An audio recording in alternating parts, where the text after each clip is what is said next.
Good morning students. Niels അക്കാഡമിയുടെ പുതിയൊരു ക്ലാസ്സിലേക്ക് എല്ലാവർക്കും സ്വാഗതം. നമ്മൾ ഇന്ന് കേരള ജോഗ്രഫിയിലെ നദികളും കായലുകളും എന്ന് പറയുന്ന ടോപ്പിക്കാണ് കേട്ടോ ഡിസ്കസ് ചെയ്യാൻ പോകുന്നത്. നമ്മൾ കഴിഞ്ഞ ക്ലാസ്സിൽ കേരളത്തിലെ പ്രധാനപ്പെട്ട നദികൾ എന്ന് മാത്രമായിട്ട് ഒരു ടോപ്പിക് എടുത്തിരുന്നു. അതിനോട് ഏകദേശം സാമ്യമുള്ള ഒരു ടോപ്പിക് തന്നെയാണ്. പക്ഷെ കായലുകൾ വരുന്നുണ്ട്, നദികളുടെ പോഷക നദികളെ പറ്റിയിട്ട് നമുക്ക് പഠിക്കാനുണ്ട്. കഴിഞ്ഞ ക്ലാസ്സിൽ പ്രധാനപ്പെട്ട നദികളും അതിന്റെ നീളം എത്രയാ അങ്ങനെ ഇങ്ങനെയൊന്നൊക്കെ അല്ലേ നമ്മൾ പഠിച്ചിട്ടുണ്ടായിരുന്നുള്ളൂ. പക്ഷെ അതിന്റെ പോഷക നദികളെ പറ്റി നമ്മൾ പഠിച്ചിട്ടുണ്ടായിരുന്നില്ല. പിന്നെ മാത്രമല്ല, കുറച്ച് എക്സ്ട്രാ ഫാക്ട്സും കൂടെ പ്രധാനപ്പെട്ട രണ്ട് നദികൾ, കേരളത്തിലെ പ്രധാനപ്പെട്ട രണ്ട് നദികളെ പറ്റിയിട്ടും പഠിക്കാനുണ്ട്. അപ്പം ഇതില് ഇമ്പോർട്ടന്റ് ആയിട്ട് ശ്രദ്ധിക്കേണ്ട ഒരു കാര്യം എന്ന് പറഞ്ഞാൽ പോഷക നദികൾ കേട്ടോ. പോഷക നദികൾ എന്താണ്, ഏതൊക്കെയാണെന്നും അത് എളുപ്പത്തിൽ ഓർത്തു വെക്കാനുള്ള കുറെ കോഡ്സും കാര്യങ്ങളും ഒക്കെ ഉണ്ട്. അതൊക്കെ നമുക്ക് ഇന്ന് ഡിസ്കസ് ചെയ്യണം. അപ്പൊ നമുക്ക് ചാപ്റ്ററിലേക്ക് കിടക്കുകയല്ലേ. ആദ്യമായിട്ട് എന്താണ്, നദികളെ പറ്റിയിട്ട് തന്നെ നമുക്ക് ഡിസ്കസ് ചെയ്യാം. അതായത് നമ്മുടെ കേരളത്തിൽ എത്ര നദികൾ ഉണ്ട് എന്ന് നിങ്ങൾക്ക് ആർക്കെങ്കിലും അറിയോ? കേരളത്തിൽ എത്ര നദികളുണ്ട്? കേരളത്തില് 44 നദികളോളം ഉണ്ട്. നമ്മുടെ ഈ കേരളത്തില് 44 നദികൾ ഉണ്ട് എന്നാണ് പറയുന്നത്. അതിൽ തന്നെ പടിഞ്ഞാറോട്ട് ഒഴുകുന്ന നദികൾ എത്ര എണ്ണം ഉണ്ട് എന്ന് അറിയോ? പടിഞ്ഞാറോട്ട് 41 നദികളോളം ഒഴുകുന്നുണ്ട്. അപ്പൊ കേരളത്തിലെ മൊത്തത്തില് 44 നദികളും അതിൽ പടിഞ്ഞാറോട്ട് ഒഴുകുന്നത് എത്ര നദികളാണ്? 41 നദികളുമാണ്. കേരളത്തിലൂടെ ഒഴുകുന്ന നദികൾ ഉത്ഭവിക്കുന്ന പർവ്വതനിര അതേതാണെന്നറിയോ? ഇപ്പൊ നമ്മള് പൂർവ്വഘട്ടം, പശ്ചിമഘട്ടം, അങ്ങനെ ഇങ്ങനെ എന്നൊക്കെ ഓരോന്നുണ്ടാവുമല്ലോ. ഓരോ പർവ്വതനിരകൾക്കും ഓരോ പേരുകൾ ഉണ്ടാവുമല്ലോ. അപ്പൊ കേരളത്തിലൂടെ ഒഴുകുന്ന നദികൾ ഉത്ഭവിക്കുന്ന പർവ്വതനിര പശ്ചിമഘട്ടമാണ് കേട്ടോ. അപ്പൊ പശ്ചിമഘട്ടത്തിൽ നിന്നാണ് കേരളത്തിലൂടെ ഒഴുകുന്ന നദികൾ ഉത്ഭവിക്കുന്നത്. കേരളത്തിൽ കിഴക്കോട്ട് ഒഴുകുന്ന നദികൾ എത്രയാണ്? ആകെ 3 ഉള്ളൂ. കേരളത്തില് കിഴക്കോട്ട് ഒഴുകുന്ന നദികൾ വെറും 3 മാത്രമേ ഉള്ളൂ. പടിഞ്ഞാറോട്ട് 41 ഒഴുകുന്നുണ്ട്. കിഴക്കോട്ടാണെങ്കിൽ 3 മാത്രമേ ഒഴുകുന്നുള്ളൂ. ആ 3 ഏതാണെന്നറിയോ? കബനിയും ഭവാനിയും പമ്പാറും ആണ് കേട്ടോ. കബനി, ഭവാനി, പമ്പാർ ഇവര് 3 പേരും എങ്ങോട്ടാ? കിഴക്കോട്ടാണ് ഒഴുകിക്കൊണ്ടിരിക്കുന്നത്. ബാക്കി 41 പടിഞ്ഞാറോട്ടാണ് ഒഴുകുന്നത്. കേരളത്തിൽ ഏറ്റവും നീളം കൂടിയ നദിയാണ് നമ്മുടെ പെരിയാർ. നമ്മൾ കഴിഞ്ഞ ക്ലാസ്സിൽ പറഞ്ഞിട്ടുണ്ടായിരുന്നല്ലോ, കേരളത്തിൽ ഏറ്റവും നീളം കൂടിയ നദി പെരിയാറാണ്. കേരളത്തിൽ ഏറ്റവും നീളം കുറഞ്ഞ നദിയോ? അതേതാണ്? മഞ്ചേശ്വരം പുഴയാണ് കേട്ടോ. കേരളത്തിൽ ഏറ്റവും നീളം കുറഞ്ഞ നദി മഞ്ചേശ്വരം പുഴയാണ്. അതുകൂടാതെ തന്നെ കേരളത്തിലെ ഏറ്റവും വടക്കേ അറ്റത്തെ, അതായത് കേരളത്തിലെ ഏറ്റവും വടക്കേ അറ്റത്ത് കാണപ്പെടുന്ന നദിയും ഈ പറയുന്ന മഞ്ചേശ്വരം പുഴയാണ്. കേരളത്തിൽ ഏറ്റവും തെക്കേ അറ്റത്തെ നദി നെയ്യാറ്. അപ്പൊ വടക്കേ അറ്റമാണെങ്കിൽ അത് മഞ്ചേശ്വരം, തെക്കേ അറ്റമാണെങ്കിൽ ആരാണ്? നെയ്യാറ്. കേരളത്തിൽ ഏറ്റവും കൂടുതൽ നദികൾ ഒഴുകുന്ന ജില്ല ഏതാണത്? ഏതാ? കാസർഗോഡ് ആണ് കേട്ടോ. കേരളത്തിൽ ഏറ്റവും കൂടുതൽ നദികൾ ഒഴുകുന്ന ജില്ല. ഇതൊരു കൺഫ്യൂഷൻ ഫാക്ട്സ് ആണ്. കേരളത്തിൽ ഏറ്റവും കൂടുതൽ നദികൾ ഒഴുകുന്ന ജില്ല എന്ന് പറയുമ്പോൾ ഓപ്ഷനിൽ എന്തായാലും ആലപ്പുഴ ഉണ്ടാകും. കാരണം നമുക്കറിയാം, എന്താണ് ഇപ്പൊ നമ്മള് ന്യൂസിലൊക്കെ ഇത് കേൾക്കുന്ന സമയത്ത്, വാർത്തയൊക്കെ കേൾക്കുന്ന സമയത്ത് ആലപ്പുഴയിൽ വെള്ളപ്പൊക്കം, മറ്റേത് കുറിച്ച് എന്നൊക്കെ പറഞ്ഞിട്ട് ഇങ്ങനെ കേൾക്കുമല്ലോ. അപ്പൊ സ്വാഭാവികമായിട്ടും ചിന്തിക്കുന്നത് എന്താ? ആലപ്പുഴ എന്ന് പറയുന്നത് തുരുത്താണ്, അതിന്റെ ചുറ്റും വെള്ളമാണ്. നമ്മൾ ഫിലിംസിലാണെങ്കിലും കാണുമ്പോൾ അങ്ങനെയല്ലേ കരുതുന്നത്. അപ്പോ അവിടെയാണ് ഏറ്റവും കൂടുതൽ നദികൾ ഉള്ളതെന്നുള്ള ഒരു കൺഫ്യൂഷൻ നമുക്ക് വരും. പക്ഷെ അവിടെയല്ല ഏറ്റവും കൂടുതൽ നദികൾ ഉള്ളത്. കേരളത്തിൽ ഏറ്റവും കൂടുതൽ നദികൾ ഉള്ളത് എവിടെയാണ്? കാസർഗോഡാണ്. 1974 കേരള സർക്കാരിന്റെ വിജ്ഞാപന പ്രകാരം 15 കിലോമീറ്ററിലധികം നീളമുള്ള ജലപ്രവാഹങ്ങളെയാണ് നദികളായി കണക്കാക്കുന്നത്. അപ്പൊ 1974 കേരള സർക്കാരിന്റെ വിജ്ഞാപന പ്രകാരം 15 മീറ്ററിൽ കൂടുതലുള്ളതൊക്കെ എന്താണ്? നദികളാണ്. 15 മീറ്ററിൽ കൂടുതലുള്ള ജലാശയങ്ങളൊക്കെ എന്താണ്, അല്ലെങ്കിൽ ജലപ്രവാഹങ്ങളൊക്കെ എന്താണ്? നദികളായിട്ടാണ് കണക്കാക്കപ്പെടുന്നത് കേട്ടോ. 100 കിലോമീറ്ററിലധികം നീളമുള്ള കേരളത്തിലെ നദികളുടെ എണ്ണം 11 ആണ്. അതായത് 100 മീറ്ററിൽ കൂടുതലുള്ള നദികൾ, അത് ഏകദേശം 11 നദികളോളം നമ്മുടെ ഇവിടെ കേരളത്തിലുണ്ട്.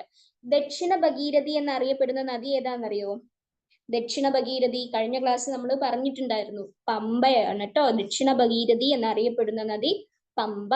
കേരളത്തിലെ മഞ്ഞ നദി അതേതാ? കുറ്റ്യാടിപ്പുഴ. ഇതൊക്കെ കഴിഞ്ഞ ക്ലാസ്സിൽ ഡിസ്കസ് ചെയ്ത കാര്യങ്ങളാണ്. കേരളത്തിൽ മഞ്ഞ നദി എന്നറിയപ്പെടുന്നത് കുറ്റ്യാടിപ്പുഴയാണ്. സൈലന്റ് വാലിയിൽ നിന്ന് ഉത്ഭവിക്കുന്ന നദി ഏതാണ്? തൂതപ്പുഴ. സൈലന്റ് വാലിയിൽ നിന്ന് ഉത്ഭവിക്കുന്ന നദി തൂതപ്പുഴ. സൈലന്റ് വാലിയിൽ കൂടി ഒഴുകുന്ന നദി ഏതാ? കുന്തിപ്പുഴ. കുന്തിപ്പുഴയാണ് സൈലന്റ് വാലിയിൽ കൂടി ഒഴുകുന്ന നദി. കുന്തിപ്പുഴയ്ക്ക് മറ്റൊരു പ്രത്യേകത കൂടെ നമ്മൾ പറഞ്ഞായിരുന്നു. എന്താണ്, കേരളത്തിലെ മലിനീകരണം ഏറ്റവും കുറഞ്ഞ നദിയും കൂടിയാണ് എന്ത്, കുന്തിപ്പുഴ എന്ന് പറയുന്നത്. പിന്നെ നമ്മുടെ ഇവിടെ കേരളത്തില് നദികൾ മലിനമാക്കുന്നവർക്ക് 3 വർഷം വരെ തടവ്, 2 ലക്ഷം രൂപ പിഴയും ഏർപ്പെടുത്തിയിട്ടുണ്ട് കേട്ടോ. അങ്ങനെ ഒരു ബില്ല് പാസ്സാക്കിയിട്ടുണ്ട്. നദികൾ മലിനമാക്കുന്നവർക്ക് 3 വർഷം വരെ തടവും 2 ലക്ഷം രൂപ പിഴയും ഏർപ്പെടുത്തി ബില്ല് പാസ്സാക്കിയ സംസ്ഥാനമാണ് എന്ത്, നമ്മുടെ കേരളം എന്ന് പറയുന്നത്. കാസർഗോഡ് ജില്ലയിലൂടെ ഒഴുകുന്ന നദികളുടെ എണ്ണം എത്രയാണെന്നറിയോ? 12 നദികളോളമാണ് കാസർഗോഡ് ജില്ലയിലൂടെ ഒഴുകുന്നത്. അതുകൊണ്ട് തന്നെയാണ് കേരളത്തിൽ ഏറ്റവും കൂടുതൽ നദികൾ ഒഴുകുന്ന ജില്ല കാസർഗോഡാണ് എന്ന് പറയാൻ കാരണം. അപ്പൊ ഇത്രയും കാര്യങ്ങളാണ് ബേസിക്കലി നദികൾ എന്ന് പറയുന്നതിൽ എന്താണ് ഫാക്ട്സ് ആയിട്ട് വരുന്നത്. നദികളെ കുറിച്ചിട്ടുള്ള ഒരു പരാമർശമായിട്ട് വരുന്നത് ഇത്രയും കാര്യങ്ങളാണ് കേട്ടോ. നമുക്കൊന്നുകൂടി നോക്കാം. നദികൾ ഇതാണ് ഇപ്പൊ നമ്മൾ പറഞ്ഞതേ. എല്ലാവർക്കും കാണുന്നില്ലേ? ഓക്കെ. അപ്പൊ കേരളത്തിലെ നദികളുടെ എണ്ണം എത്രയാണ്? 44 എണ്ണം. അതിൽ പടിഞ്ഞാറോട്ട് ഒഴുകുന്ന നദികൾ എത്ര എണ്ണമാണ്? 41 എണ്ണം. കേരളത്തിലൂടെ ഒഴുകുന്ന നദികൾ ഉത്ഭവിക്കുന്ന പർവ്വതനിര ഏതാണ്? പശ്ചിമഘട്ടം. കേരളത്തിൽ കിഴക്കോട്ട് ഒഴുകുന്ന നദികളുടെ എണ്ണം 3. ആ 3 നദികൾ ഏതാണ്? കബനി, ഭവാനി, പമ്പ. കേരളത്തിൽ ഏറ്റവും നീളം കൂടിയ നദി ഏതാ? പെരിയാർ. കേരളത്തിലെ ഏറ്റവും നീളം കുറഞ്ഞ നദിയും കേരളത്തിലെ ഏറ്റവും വടക്കേ അറ്റത്തെ നദിയും ആരാണ് ആ ഒരു പദവി കൊണ്ടുപോയിരിക്കുന്നത്? മഞ്ചേശ്വരം പുഴയാണ്. കേരളത്തിലെ ഏറ്റവും തെക്കേ അറ്റത്തെ നദി ഏതാ? നെയ്യാർ. കേരളത്തിൽ ഏറ്റവും കൂടുതൽ നദികൾ ഒഴുകുന്ന ജില്ലയോ? കാസർഗോഡും.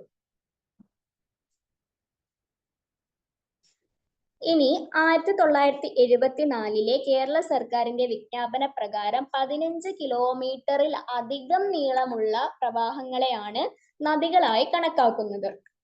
100 കിലോമീറ്ററിൽ അധികം നീളമുള്ള കേരളത്തിലെ നദികളുടെ എണ്ണം എത്രയാണ്? 11. ദക്ഷിണ ഭഗീരഥി, പമ്പ. കേരളത്തിലെ മഞ്ഞ നദി കുറ്റിയാടി. സൈലന്റ് വാലിയിൽ നിന്ന് ഉത്ഭവിക്കുന്ന നദി തൂതപ്പുഴ. സൈലന്റ് വാലിയിൽ കൂടി ഒഴുകുന്ന നദി കുന്തിപ്പുഴ. നദികൾ മലിനമാക്കുന്നവർക്ക് 3 വർഷം വരെ തടവും 2 ലക്ഷം രൂപ പിഴയും ഏർപ്പെടുത്തി ബില്ല് പാസാക്കിയ സംസ്ഥാനമാണ് നമ്മുടെ കേരളം. കാസർഗോഡ് ജില്ലയിലൂടെ ഒഴുകുന്ന നദികളുടെ എണ്ണം 12. ഇനി നമുക്ക് വലുത് ചെറുത് എന്ന് പറയുന്ന ഒരു കാറ്റഗറിയിലേക്ക് തിരിച്ചിട്ട് പഠിക്കാം കേട്ടോ. Excuse me.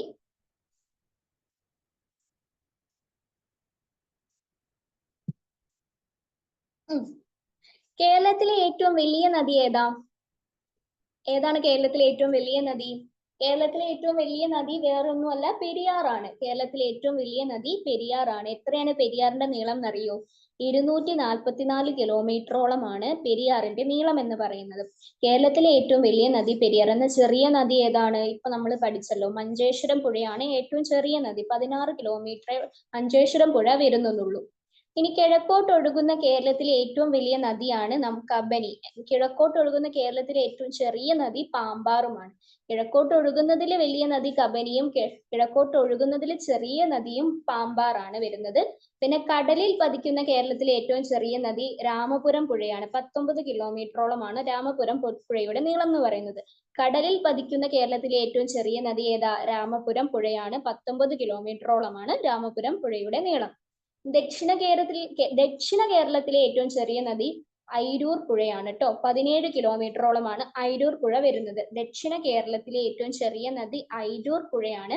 ഐരൂർ പുഴ 17 കിലോമീറ്ററോളമാണ് വരുന്നത്. കേരളത്തിലെ ഏറ്റവും ചെറിയ രണ്ടാമത്തെ നദിയാണ് ഐരൂർ പുഴ.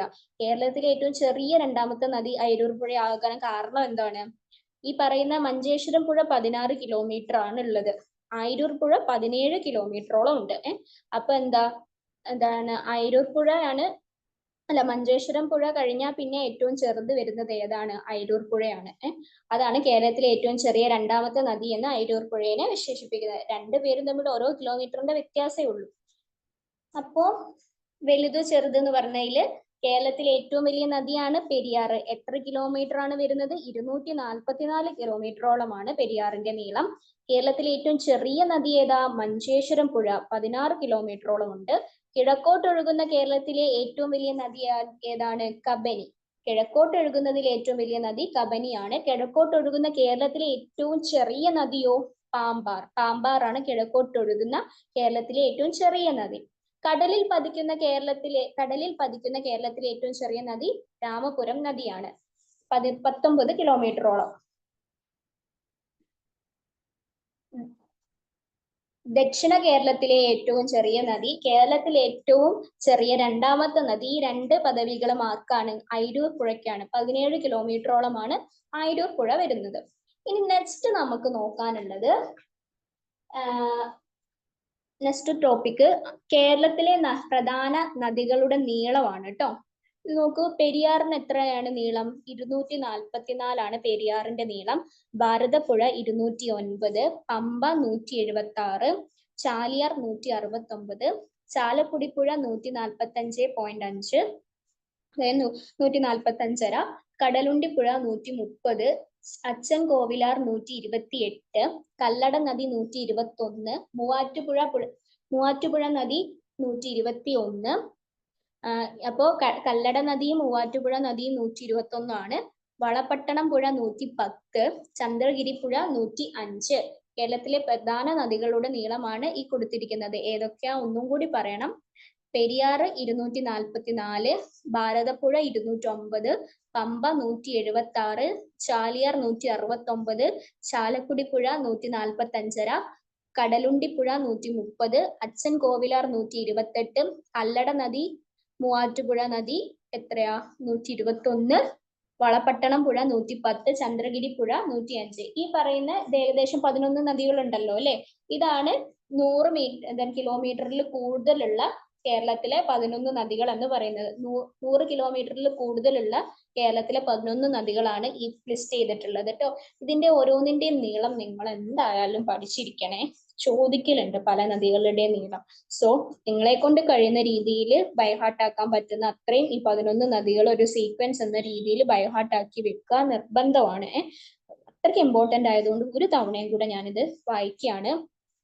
പെരിയാർ 244, ഭാരതപ്പുഴ 209, പമ്പ 176, ചാലിയാർ 169, ചാലക്കുടിപ്പുഴ 145, കടലുണ്ടിപ്പുഴ 130, അച്ഛൻ കോവിലാർ 128, കല്ലട നദിയും മൂവാറ്റുപുഴ നദിയും 121, വളപട്ടണം പുഴ 110, ചന്ദ്രഗിരി പുഴ 105.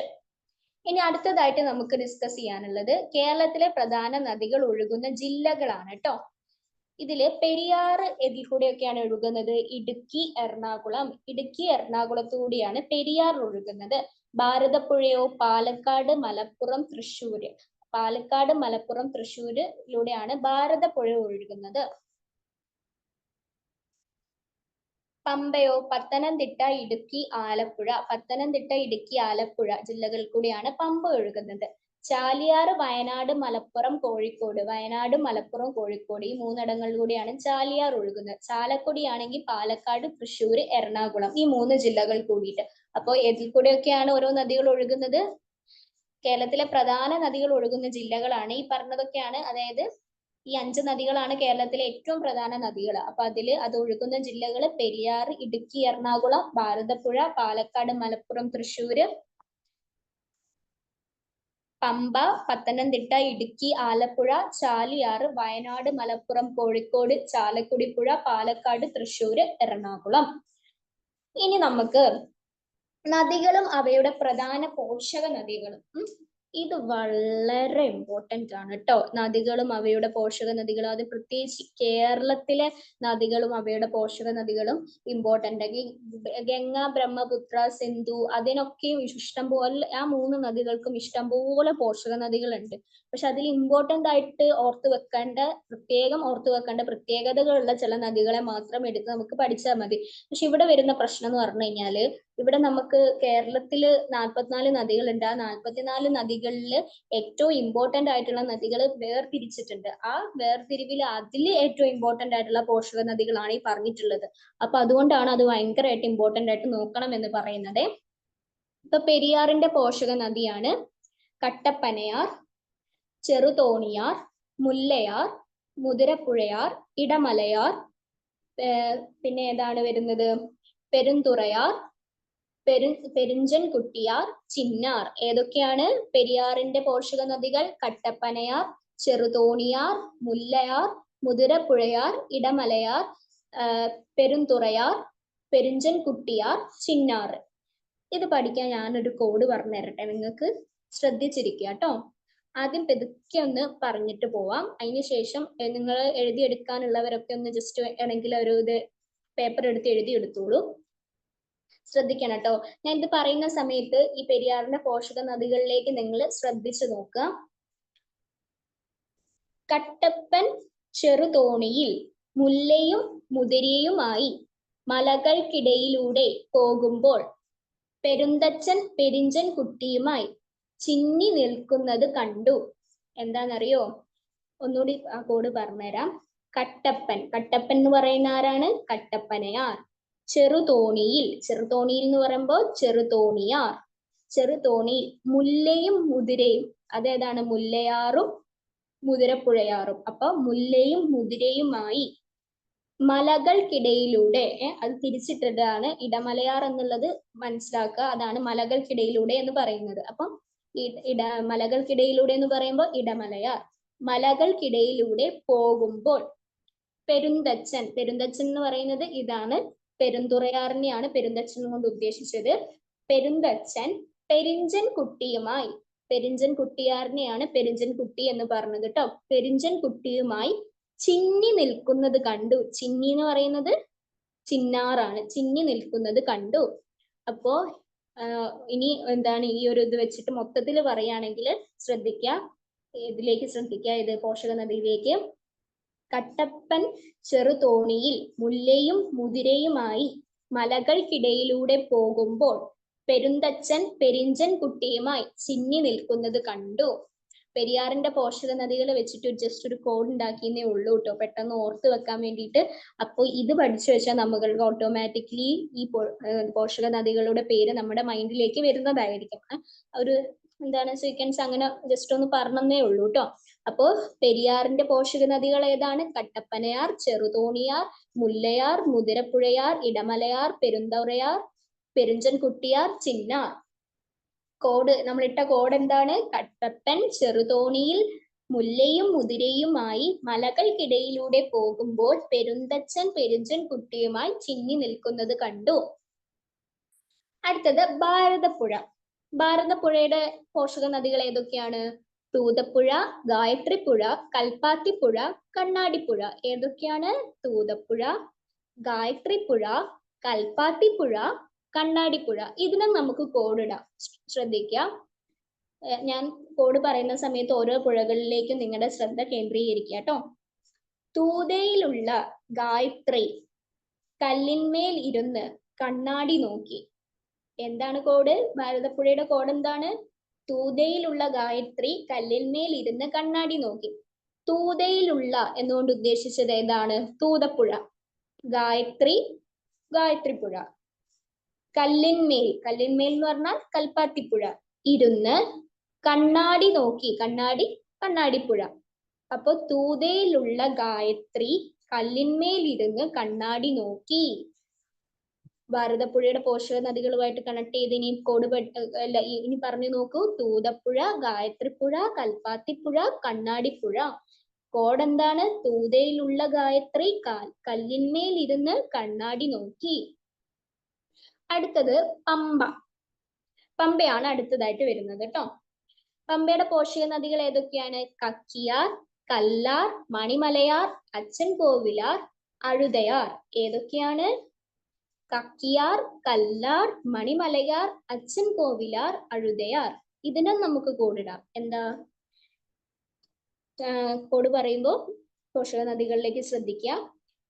കക്കി കല്ലെടുത്ത് എറിഞ്ഞ് മണിയുടെ അച്ഛന്റെ ദേഹത്ത് അഴുക്കാക്കി. എന്താ? കക്കി കല്ലെടുത്തെറിഞ്ഞ് മണിയുടെ അച്ഛന്റെ ദേഹത്ത് അഴുക്കാക്കി. കക്കി, കക്കി എന്ന് പറയുന്നത് ആരാണ്? കക്കിയാർ. കല്ലെടുത്തെറിഞ്ഞ്, കല്ല് ഏതാണ്? കല്ലാർ. കല്ലെടുത്തെറിഞ്ഞ് മണിയുടെ, മണിയുടെ എന്ന് പറയുമ്പോൾ മണിമലയാർ. മണിയുടെ അച്ഛന്റെ, അച്ഛന്റെ എന്ന് പറയുമ്പോൾ അച്ഛൻ കോവിലാർ. അച്ഛന്റെ ദേഹത്ത് അഴുക്കാക്കി. അഴുക്കാക്കി എന്ന് ഉദ്ദേശിച്ചത് ഏതിനെയാണ്? അഴുതയാർ. അപ്പോ കക്കി കല്ലെടുത്തെറിഞ്ഞ് മണിയുടെ അച്ഛന്റെ ദേഹത്ത് അഴുക്കാക്കി. പമ്പയായിട്ട് കണക്ട് ചെയ്ത് പറയുമ്പോൾ കക്കിയാർ, കല്ലാർ, മണിമലയാർ, അച്ഛൻ കോവിലാർ, അഴുതയാർ. അടുത്തത് ചാലിയാർ. ചാലിയാർ എന്താ? ഇരുവഴഞ്ഞിപ്പുഴ, ചെറുപുഴ, കരിമ്പുഴ, പുന്നപ്പുഴ, ചാലിപ്പുഴ. ചാലിയാറിന് പ്രത്യേകിച്ച് കോഡ് ഇട്ടിട്ടില്ല കേട്ടോ. അതായത് അതെല്ലാം ഒരു പുഴമയമാണ്, ശ്രദ്ധിച്ചോ. ഇരവഴിഞ്ഞിപ്പുഴ, ചെറുപുഴ, കരിമ്പുഴ, പുന്നപ്പുഴ, ചാലിപ്പുഴ, അത് ആലോചിച്ചാൽ മതി. ചാലിയാർ ഒക്കെ ഒരു പുഴമയമാണ് എന്ന് ചിന്തിച്ചാൽ മതി കേട്ടോ. ചാലിയാറ്. ഇനി അടുത്ത നമ്മൾക്ക് ഏത് പുഴയാ? ചാലക്കുടി പുഴ. സോറി,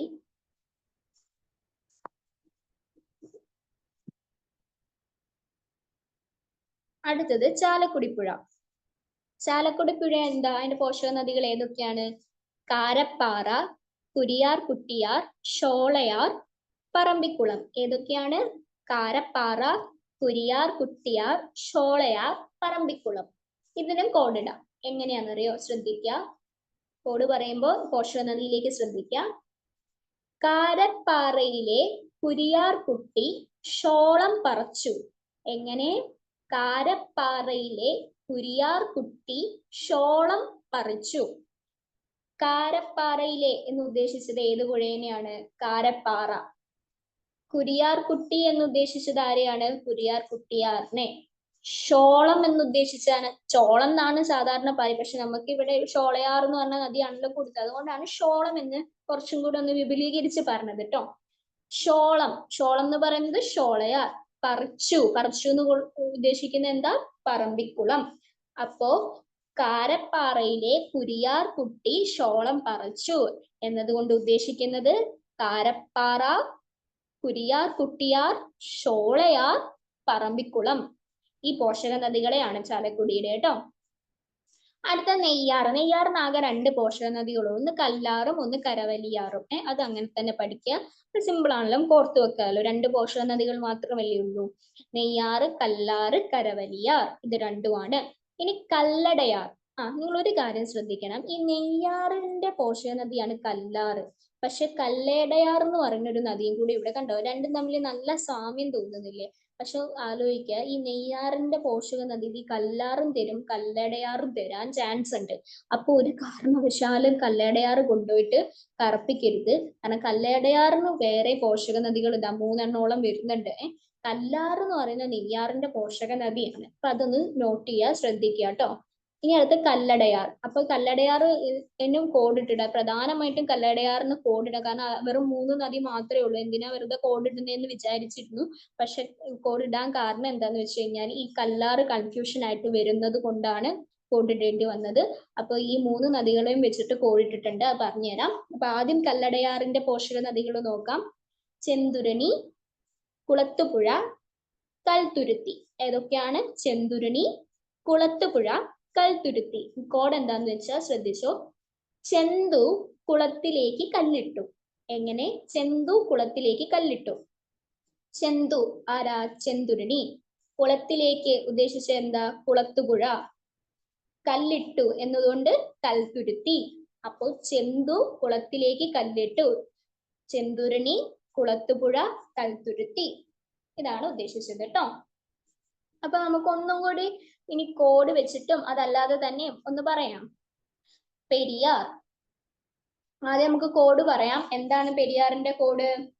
കട്ടപ്പൻ ചെറുതോണിയിൽ മുല്ലയും മുതിരയുമായി മലകൾക്കിടയിലൂടെ പോകുമ്പോൾ പെരുന്തച്ചൻ പെരുഞ്ചൻ കുട്ടിയുമായി ചിങ്ങി നിൽക്കുന്നത് കണ്ടു എന്നുകൊണ്ട് ഉദ്ദേശിച്ച പോഷക നദികൾ ഏതൊക്കെയാണ്? കട്ടപ്പനയാർ, ചെറുതോണിയാർ, മുല്ലയാർ, മുതിരപ്പുഴയാർ, ഇടമലയാർ, പെരുന്തുറയാർ, പെരുഞ്ചൻ കുട്ടിയാർ, ചിന്നാർ. അടുത്തതാരാണ്? ഭാരതപ്പുഴ. ഭാരതപ്പുഴയുടെ കോഡ് എന്തായിരുന്നു?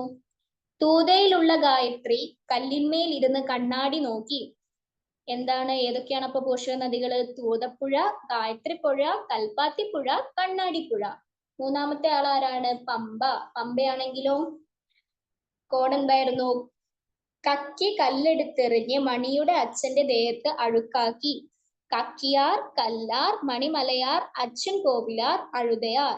അടുത്ത ചാലിയാർ. ചാലിയാർ ഞാൻ പറഞ്ഞു ഒരു പുഴമയമാണ്. ഇരുവഴിഞ്ഞിപ്പുഴ, ചെറുപുഴ, കരിമ്പുഴ, പുന്നപ്പുഴ, ചാലിപ്പുഴ. അടുത്ത ചാലക്കുടിപ്പുഴ. ചാലക്കുടിപ്പുഴ ആദ്യം കോഡ് എന്തായിരുന്നു? കാരപ്പാറയിലെ കുരിയാർ കുട്ടി ഷോളം പറിച്ചു. പോഷക നദികളായിട്ട് കോഡിന്റെ ഉള്ളിൽ മറിഞ്ഞിരിക്കുന്നത് ആരൊക്കെയാണ്? കാരപ്പാറ, കുരിയാർ കുട്ടിയാർ, ഷോളയാർ, പറമ്പിക്കുളം. നെയ്യാറാണെങ്കിലോ കല്ലാറ്, കരവലിയാർ. കല്ലടയാറാണെങ്കിലോ ചെന്തുരുണി, കുളത്തുപുഴ, കൽത്തുരുത്തി. കോഡ് എന്താണ്? ചെന്തു കുളത്തിലേക്ക് കല്ലിട്ടു. ചെന്തു കുളത്തിലേക്ക് കല്ലിട്ടു എന്നുള്ളതിന് ചെന്തുരുണി, കുളത്തുപുഴ, കൽത്തുരുത്തി. വ്യക്തമായെന്ന് വിചാരിക്കുന്നു. നിങ്ങൾക്ക് ഈ കോഡ് ഞാൻ പറഞ്ഞത് വേണമെങ്കിൽ എഴുതിയെടുക്കാവുന്നതാണ് കേട്ടോ. ഞാൻ പറയുമ്പോൾ എൻ്റെ വോയിസ് കേട്ട് ശ്രദ്ധിച്ച് റെക്കോർഡർ ക്ലാസ് വരുന്ന സമയത്ത് ശ്രദ്ധിച്ച് ഈ കോഡ് എഴുതിയെടുക്കാവുന്നതാണ് കേട്ടോ. നമുക്ക് അടുത്ത ടോപ്പിക്കിലേക്ക് പോകാം. അടുത്ത ടോപ്പിക് എന്ന് പറഞ്ഞാൽ പെരിയാറിനെ പറ്റിയിട്ടുള്ള കാര്യങ്ങളാണ് കേട്ടോ. അതായത് ഇതിൽ നമ്മൾ പെരിയാറിന്റെ എല്ലാ സവിശേഷതകളും കാര്യങ്ങളും ഒക്കെ പഠിക്കും. എന്താണ് പെരിയാർ, എത്ര നീളമാണ്, എന്തൊക്കെ പ്രത്യേകതകളാണ്, എന്തൊക്കെയാണ് പെരിയാറിൽ സ്ഥിതി ചെയ്യുന്നത് എന്നൊക്കെയുള്ള വ്യക്തമായിട്ട് കഴിഞ്ഞ ക്ലാസ്സിൽ പഠിച്ചതിനെക്കാട്ടിലും കുറച്ചും കൂടി ഡീറ്റെയിൽ ആയിട്ട് നമ്മളിവിടെ പഠിക്കും. ഇനി പെരിയാറിന്റെ നീളം എത്രയാണ്? പെരിയാറിന്റെ നീളം 244 കിലോമീറ്റർ. നമ്മൾ തുടക്കത്തിൽ പഠിച്ചിരുന്നു 244 കിലോമീറ്ററോളമാണ് പെരിയാറിന്റെ നീളം വരുന്നത്. പെരിയാർ ഉത്ഭവിക്കുന്നത് എവിടെയാണ്? കഴിഞ്ഞ ക്ലാസ്സിൽ പഠിച്ചിരുന്നു. എവിടെയാണ് പെരിയാറിന്റെ ഉത്ഭവം? പെരിയാർ ഉത്ഭവിക്കുന്നത് ശിവഗിരി മലകൾക്കിടയിലൂടെയാണ് കേട്ടോ. ശിവഗിരി മലകളിൽ നിന്നാണ് പെരിയാർ ഉത്ഭവിക്കുന്നത്. ഈ ശിവഗിരി മല തമിഴ്നാട്ടിലാണ്, കേരളത്തിലല്ല കേട്ടോ. പെരിയാർ ഉത്ഭവിക്കുന്നത് ശിവഗിരി മലയിലാണ്. എവിടെ? തമിഴ്നാട്. കേരളത്തിലെ ഏറ്റവും നീളം കൂടിയ നദിയാണ് പെരിയാർ, നമുക്കറിയാലോ. ഇനി അർത്ഥശാസ്ത്രത്തിൽ ചൂർണി എന്ന പേരിൽ പരാമർശിക്കുന്ന നദിയാണ് പെരിയാർ. അർത്ഥശാസ്ത്രം എന്ന് പറഞ്ഞ ശാസ്ത്രത്തില് ചൂർണി എന്ന പേരിൽ പരാമർശിക്കുന്ന നദിയാണ് എന്ത്? പെരിയാർ എന്ന് പറയുന്നത്. അതേപോലെ തന്നെ ശങ്കരാചാര്യര് പൂർണ്ണ എന്ന് പരാമർശിച്ചിട്ടുണ്ട് പെരിയാറിനെ കുറിച്ചിട്ടോ. അപ്പൊ അർത്ഥശാസ്ത്രത്തില് ചൂർണി എന്നും ശങ്കരാചാര്യര് പൂർണ്ണ എന്നും പെരിയാറിനെ പരാമർശിച്ചിട്ടുണ്ട്. അപ്പൊ രണ്ട് കാര്യങ്ങൾ നമുക്ക് കിട്ടി. ചൂർണി എന്നറിയപ്പെടുന്നതും പൂർണ്ണ എന്നറിയപ്പെടുന്നതും ഏത് നദിയാണ്? പെരിയാറാണ്. ചൂർണി എന്ന് പറയുന്നത് എവിടെയാ പറഞ്ഞിട്ടുള്ളത്? അർത്ഥശാസ്ത്രത്തില്. എന്നാൽ പൂർണ്ണ എന്ന് പറഞ്ഞത് ആരാണ്? ശങ്കരാചാര്യര്. കേരളത്തിന്റെ ജീവരേഖ എന്നറിയപ്പെടുന്നതും ഈ പെരിയാറാണ് കേട്ടോ. കേരളത്തിന്റെ ജീവരേഖ ഏതാണ്? പെരിയാറാണ്. ആലുവ പുഴ, കല്ലടിപ്പുഴ എന്നറിയപ്പെടുന്നതും പെരിയാറാണ്. അത് ഓരോ സ്ഥലങ്ങളിൽ ഓരോ പേരുകളായിരിക്കും. അപ്പം എന്താണ്? ആലുവ പുഴയും കാലാടിപ്പുഴയാണ് കേട്ടോ. കാലാടിപ്പുഴ എന്നറിയപ്പെടുന്നത് ഏത് പുഴയാണ്? പെരിയാറാണ്. മൂന്നാറിൽ സംഗമിക്കുന്ന നദികൾ. മൂന്നാറിലെ 3 നദികളാണ് സംഗമിക്കുന്നത്. മൂന്നാറിൽ സംഗമിക്കുന്നത് 3 നദികൾ. ഏതാണ് ആ 3 നദികൾ? മുതിരപ്പുഴ, നല്ലതണ്ണി, കുണ്ടള. മുതിരപ്പുഴ, നല്ലതണ്ണി, കുണ്ടള. ഈ 3 പുഴകളുമാണ് മൂന്നാറിൽ സംഗമിക്കുന്നത്. മൂന്നാറിൽ സംഗമിക്കുന്നത് 3 പുഴകളോളമാണ്. ഏതാണ്? മുതിരപ്പുഴ, നല്ലതണ്ണി, കുണ്ടള. പെരിയാറിനോട് ആദ്യം ചേരുന്ന പോഷക നദി ഏതാണെന്നറിയോ? നമ്മളിപ്പോ പെരിയാറിന്റെ പോഷക നദികൾ പഠിച്ചല്ലോ അല്ലെ? അതിൽ നിന്ന് ആദ്യം പെരിയാറിനോട് ചേരുന്ന പോഷക നദി മുല്ലയാറാണ് കേട്ടോ. മുല്ലയാറാണ് പെരിയാറിനോട് ആദ്യം ചേരുന്ന പോഷക നദി. പെരിയാർ ഒഴുകുന്ന ജില്ലകൾ ഏതാണ്? നമ്മൾ നേരത്തെ പഠിച്ചു, ഇടുക്കി, എറണാകുളം. ഇടുക്കിയിലൂടെയും എറണാകുളത്തിലൂടെയുമാണ് എന്ത്? പെരിയാർ ഒഴുകുന്നത്. ആദിശങ്കരകീർത്തി സ്തൂപം ആദിശങ്കരകീർത്തി എക്സ്ക്യൂസ് മീ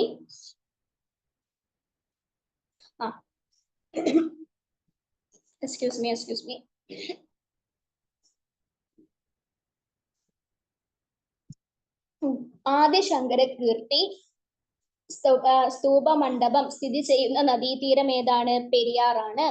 ആദിശങ്കരകീർത്തി മണ്ഡപമാണ്.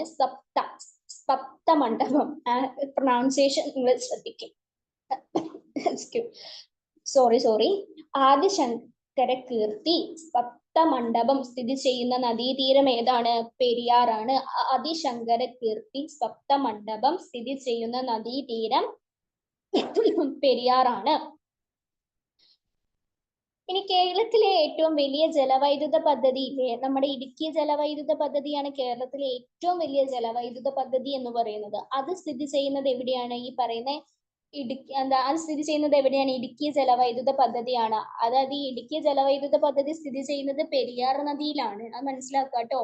അത് വളരെ ഒരു പ്രധാനപ്പെട്ട ഒരു അറിവാണ്. അതായത് പെരിയാർ നദിയിലാണ് ഇടുക്കി ജലവൈദ്യുത പദ്ധതി സ്ഥിതി ചെയ്യുന്നത്.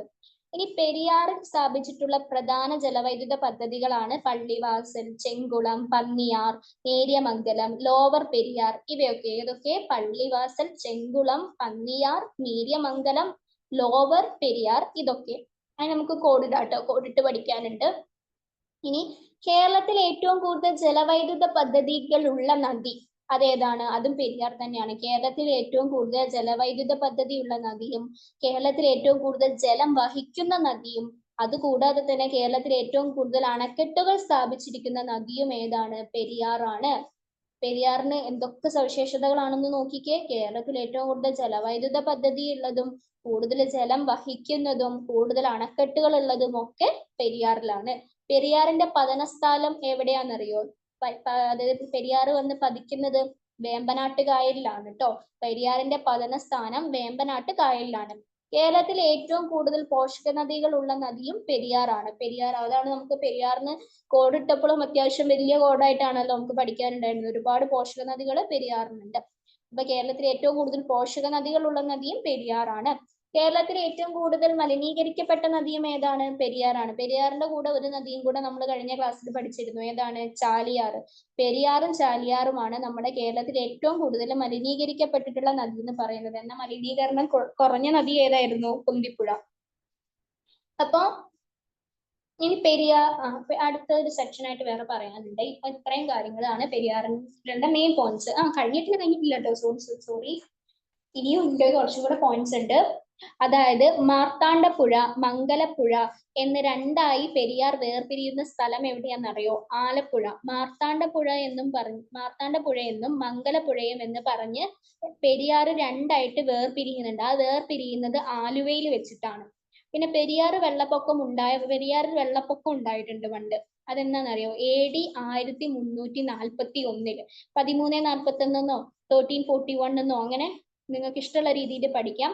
ഇപ്പൊ നമുക്ക് 1341 എന്നുള്ള ഒരു സീക്വൻസിൽ പഠിക്കാം. ഈ 1341 എണ്ണിപ്പറക്കി പഠിക്കുന്നതിന് പകരം 1341 പഠിക്കുകയാണെങ്കിൽ ഒന്നും കൂടി സുഖമല്ലേ. അപ്പൊ പെരിയാറിൽ വെള്ളപ്പൊക്കം ഉണ്ടായ വർഷം എന്നാണ്?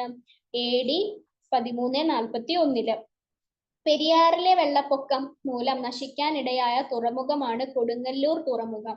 അപ്പൊ പെരിയാറിലെ വെള്ളപ്പൊക്കം കാരണം കൊടുങ്ങല്ലൂർ തുറമുഖം നശിച്ചു പോവുകയാണ് ചെയ്തത്.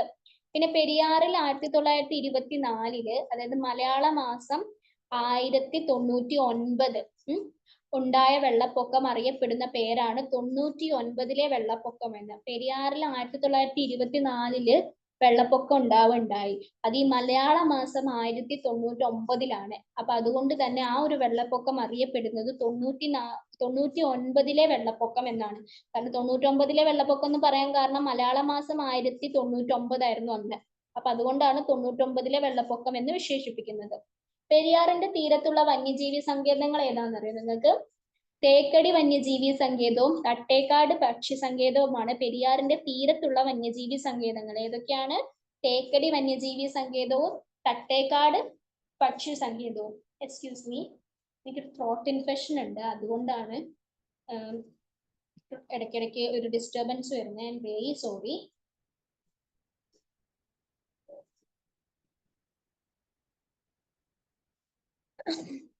അപ്പൊ പെരിയാറിനെ പറ്റി ഇപ്പൊ നമ്മൾ എന്താണ് പഠിച്ചത്? പെരിയാറിന്റെ നീളം എത്രയാണ്? 244 കിലോമീറ്റർ ആണ് പെരിയാറിന്റെ നീളം. എത്ര? 244 കിലോമീറ്റർ. പെരിയാർ ഉത്ഭവിക്കുന്നത് എവിടെ നിന്നാണ്?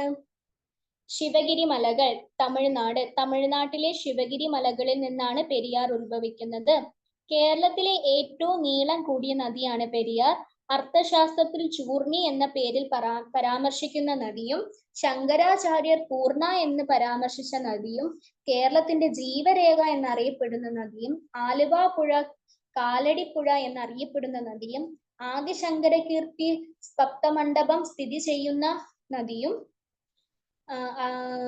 നദി കാണുന്നുണ്ടല്ലോ അല്ലെ. ഇനി ഇടുക്കി ജലവൈദ്യുത പദ്ധതി സ്ഥിതി ചെയ്യുന്ന നദിയും കേരളത്തിലെ ഏറ്റവും കൂടുതൽ ജലവൈദ്യുത പദ്ധതികൾ ഉള്ള നദിയും കേരളത്തിൽ ഏറ്റവും കൂടുതൽ ജലം വഹിക്കുന്ന നദിയും കേരളത്തിൽ ഏറ്റവും കൂടുതൽ അണക്കെട്ടുകൾ സ്ഥാപിച്ചിരിക്കുന്ന നദിയും കേരളത്തിൽ ഏറ്റവും കൂടുതൽ പോഷക നദികളുള്ള നദിയും കേരളത്തിൽ ഏറ്റവും കൂടുതൽ മലിനീകരിക്കപ്പെട്ട നദി, അതായത് centre for water resources development and management report പ്രകാരമാണ് എന്താണ് പെരിയാർ ഏറ്റവും കൂടുതൽ മലിനീകരിക്കപ്പെട്ട നദി എന്ന് പറയാൻ കാരണം കേട്ടോ. അവർ റിസർച്ച് നടത്തിയിട്ട് കണ്ടുപിടിച്ച കാര്യമാണ്. Centre for water research development and management report പ്രകാരമാണ് കേരളത്തിലെ ഏറ്റവും കൂടുതൽ മലിനീകരിക്കപ്പെട്ട നദി എന്നുള്ള പദവി ആർക്ക് കിട്ടിയത്? പെരിയാറിന് കിട്ടിയത്. പെരിയാറിന്റെ കൂടെ ആ ഒരു പദവി ചാലിയാറും കൊണ്ടുപോകുന്നുണ്ട്. പിന്നെ കേരളത്തിലെ ആദ്യ മൾട്ടി ഡിസ്പെൻസറി ഉദ്ഖനന പ്രദേശമായ പട്ടണം, അതായത് എറണാകുളം എന്ന സ്ഥലം നിലനിന്നിരുന്ന നദീതീരവും ഏതാണ്? പെരിയാറാണ്. കേരളത്തിലെ ആദ്യ മൾട്ടി ഡിസിപ്ലിനറി ഉദ്ഖനന പ്രദേശമായ പട്ടണം എന്നായിരുന്നു ആ പ്രദേശത്തിന്റെ പേര് ട്ടോ. അതായത് ഇപ്പത്തെ നമ്മുടെ എറണാകുളം. പട്ടണം എന്ന സ്ഥലം നിലനിന്നിരുന്ന നദീതീരം ഏതാണ്? പെരിയാറാണ്. അപ്പൊ പെരിയാറിന് ഈ പറഞ്ഞ വിശേഷണങ്ങളൊക്കെ എല്ലാവരും നന്നായിട്ട് നോക്കുക. മൂന്നാറിൽ സംഗമിക്കുന്ന നദികൾ ഏതൊക്കെയാണ്? മുതിരപ്പുഴ, നല്ലതണ്ണി, കുണ്ടള. മൂന്നാറിൽ 3 നദികൾ സംഗമിക്കുന്നു. ഏതാണ്? മുതിരപ്പുഴ, നല്ലതണ്ണി, കുണ്ടള. പെരിയാറിനോട് ആദ്യം ചേരുന്ന പോഷക നദി ഏതാണ്? മുല്ലയാർ. മുല്ലയാറാണ് പെരിയാറിനോട് ആദ്യം ചേരുന്ന പോഷക നദി. പെരിയാർ ഒഴുകുന്ന ജില്ലകളോ? ഇടുക്കി, എറണാകുളം. ഇടുക്കി കൂടെയും എറണാകുളത്തു കൂടെയുമാണ് പെരിയാർ ഒഴുകുന്നത്. ഇനി കേരളത്തിലെ ഏറ്റവും വലിയ ജലവൈദ്യുത പദ്ധതി ഏതാണ്? ഇടുക്കി ജലവൈദ്യുത പദ്ധതി. ഇടുക്കി ജലവൈദ്യുത പദ്ധതിയാണ് കേരളത്തിലെ ഏറ്റവും വലിയ ജലവൈദ്യുത പദ്ധതി. പെരിയാറിൽ സ്ഥാപിച്ചിട്ടുള്ള പ്രധാന ജലവൈദ്യുത പദ്ധതികൾ ഏതൊക്കെയാണ്? ലോവർ പെരിയാർ, പള്ളിവാസൽ, നേര്യമംഗലം, ചെങ്കുളം, പന്നിയാർ. ഏതൊക്കെയാണ്? ലോവർ പെരിയാർ, പള്ളിവാസൽ, നേര്യമംഗലം, ചെങ്കുളം, പന്നിയാർ. ഇതില് എന്താണ് കോഡ് ഇടാന്ന് ഞാൻ പറഞ്ഞല്ലോ. എന്താണെന്നറിയോ കോഡ്? ശ്രദ്ധിക്കുക. പറയുന്ന സമയത്ത് ജലവൈദ്യുത പദ്ധതികളിലേക്ക് ശ്രദ്ധ കേന്ദ്രീകരിക്കുക. കോഡ് പറയുമ്പോൾ, പെരിയ പള്ളിക്ക് നേരെയുള്ള കുളത്തിൽ പന്നികൾ കുളിക്കുന്നു. പെരിയ പള്ളിക്ക് നേരെയുള്ള കുളത്തിൽ പന്നികൾ കുളിക്കുന്നു. പെരിയ പള്ളിക്ക് എന്നുകൊണ്ട് ഉദ്ദേശിച്ചത് എന്താണെന്നറിയോ? ലോവർ പെരിയാർ, അത് എന്താണ് പെരിയ എന്ന് പറഞ്ഞുകൊണ്ട് ഉദ്ദേശിച്ചത് കേട്ടോ. ലോവർ പെരിയാറിനെയാണ് പെരിയ എന്നുകൊണ്ട് ഉദ്ദേശിച്ചത്. പള്ളിക്ക് എന്നുകൊണ്ട് ഉദ്ദേശിച്ചത് പള്ളിവാസൽ. പള്ളിക്ക് നേരെയുള്ള എന്നുകൊണ്ട് ഉദ്ദേശിച്ചത് നേര്യമംഗലം. കുളത്തിൽ എന്നുകൊണ്ട് ഉദ്ദേശിച്ചത് ചെങ്കുളം. പന്നികൾ എന്നുകൊണ്ട് ഉദ്ദേശിച്ചത് പന്നിയ. കുളിക്കുന്നു എന്ന് പറഞ്ഞതിന് പ്രത്യേകിച്ച് ഒരു മീനിങ് എന്താണ് ജലവൈദ്യുത പദ്ധതി ഒന്നുമില്ല. ജസ്റ്റ് ആ ഒരു സെന്റൻസ് പൂർത്തിയാക്കാൻ വേണ്ടിയിട്ടാ. ഇനി എന്താണ് കോഡ് പറയുമ്പോൾ ഒന്നുകൂടി ശ്രദ്ധിച്ചു നോക്ക്. പെരിയ പള്ളിക്ക് നേരെയുള്ള കുളത്തിൽ പന്നികൾ കുളിക്കുന്നു. അതായത് അതിൻ്റെ ഉള്ളിൽ മറിഞ്ഞു കിടക്കുന്ന ജലവൈദ്യുത പദ്ധതികൾ ഏതൊക്കെയാണ്? ലോവർ പെരിയാർ, പള്ളിവാസൽ, നേര്യമംഗലം, ചെങ്കുളം, പന്നിയാർ. ഈ പെരിയാറിന്റെ പതനസ്ഥാനം ഏതാണ്? വേമ്പനാട്ട് കായൽ. വേമ്പനാട്ട് കായലാണ് പെരിയാറിന്റെ പതനസ്ഥാനം. മാർത്താണ്ഡപ്പുഴ, മംഗലപ്പുഴ എന്ന് രണ്ടായി പെരിയാർ വേർപിരിയുന്ന സ്ഥലം ഏതാണ്? ആലുവ. ആലുവയിൽ വെച്ചിട്ട് മാർത്താണ്ഡപ്പുഴ എന്നും മംഗലപ്പുഴ എന്നും പെരിയാർ വേർപിരിയുന്നു. പെരിയാറിൽ വെള്ളപ്പൊക്കം ഉണ്ടായ വർഷം എന്നാണ്? AD 1341. അങ്ങനെ പഠിക്കുന്നതല്ലേ ഒന്നുകൂടി സിമ്പിൾ. പെരിയാറിൽ വെള്ളപ്പൊക്കം ഉണ്ടായ വർഷമാണ് AD 1341. പെരിയാറിലെ വെള്ളപ്പൊക്കം മൂലം നശിക്കാനിടയായ തുറമുഖമാണ് കൊടുങ്ങല്ലൂർ തുറമുഖം. കൊടുങ്ങല്ലൂർ തുറമുഖം പെരിയാറിലെ വെള്ളപ്പൊക്കം മൂലം നശിക്കാനിടയായി. പെരിയാറിൽ 1924 അതായത് മലയാള മാസം 1099 ഉണ്ടായ വെള്ളപ്പൊക്കം അറിയപ്പെടുന്ന പേര് 99-ലെ വെള്ളപ്പൊക്കം എന്നാണ്. പെരിയാറിൽ 1924 ഉണ്ടായ വെള്ളപ്പൊക്കം അറിയപ്പെടുന്ന പേരെന്താണ്? 99-ലെ വെള്ളപ്പൊക്കം. 99-ലെ വെള്ളപ്പൊക്കം എന്ന് പറയാൻ കാരണം മലയാള മാസം 1099 ആയിരുന്നു അത്. പെരിയാറിന്റെ തീരത്തുള്ള വന്യജീവി സങ്കേതങ്ങളാണ് തേക്കടി വന്യജീവി സങ്കേതവും തട്ടേക്കാട് വന്യജീവി സങ്കേതവും. രണ്ട് വന്യജീവി സങ്കേതങ്ങളാണ് തേക്കടിയും പിന്നെ ഏതാണ്? തട്ടേക്കാട് പക്ഷി സങ്കേതവും കേട്ടോ. ഇനി നമുക്ക് പെരിയാറിന്റെ തീരത്തുള്ള ചില കാര്യങ്ങൾ പഠിക്കാനുണ്ട്. പെരിയാറിന്റെ തീരത്തുള്ളതാണ് മലയാറ്റൂർ പള്ളി, ആലുവ അദ്വൈതാശ്രമം, പെരിയാർ വന്യജീവി സങ്കേതം, പിന്നെ കാലാടി എന്ന് പറയുന്നത് ശ്രീ ശങ്കരാചാര്യരുടെ ജന്മസ്ഥലമാണ് കേട്ടോ. കാലടി. ഇനി ഒരെണ്ണം കൂടി ഉണ്ട്, അടുത്ത പേജിലാണ്.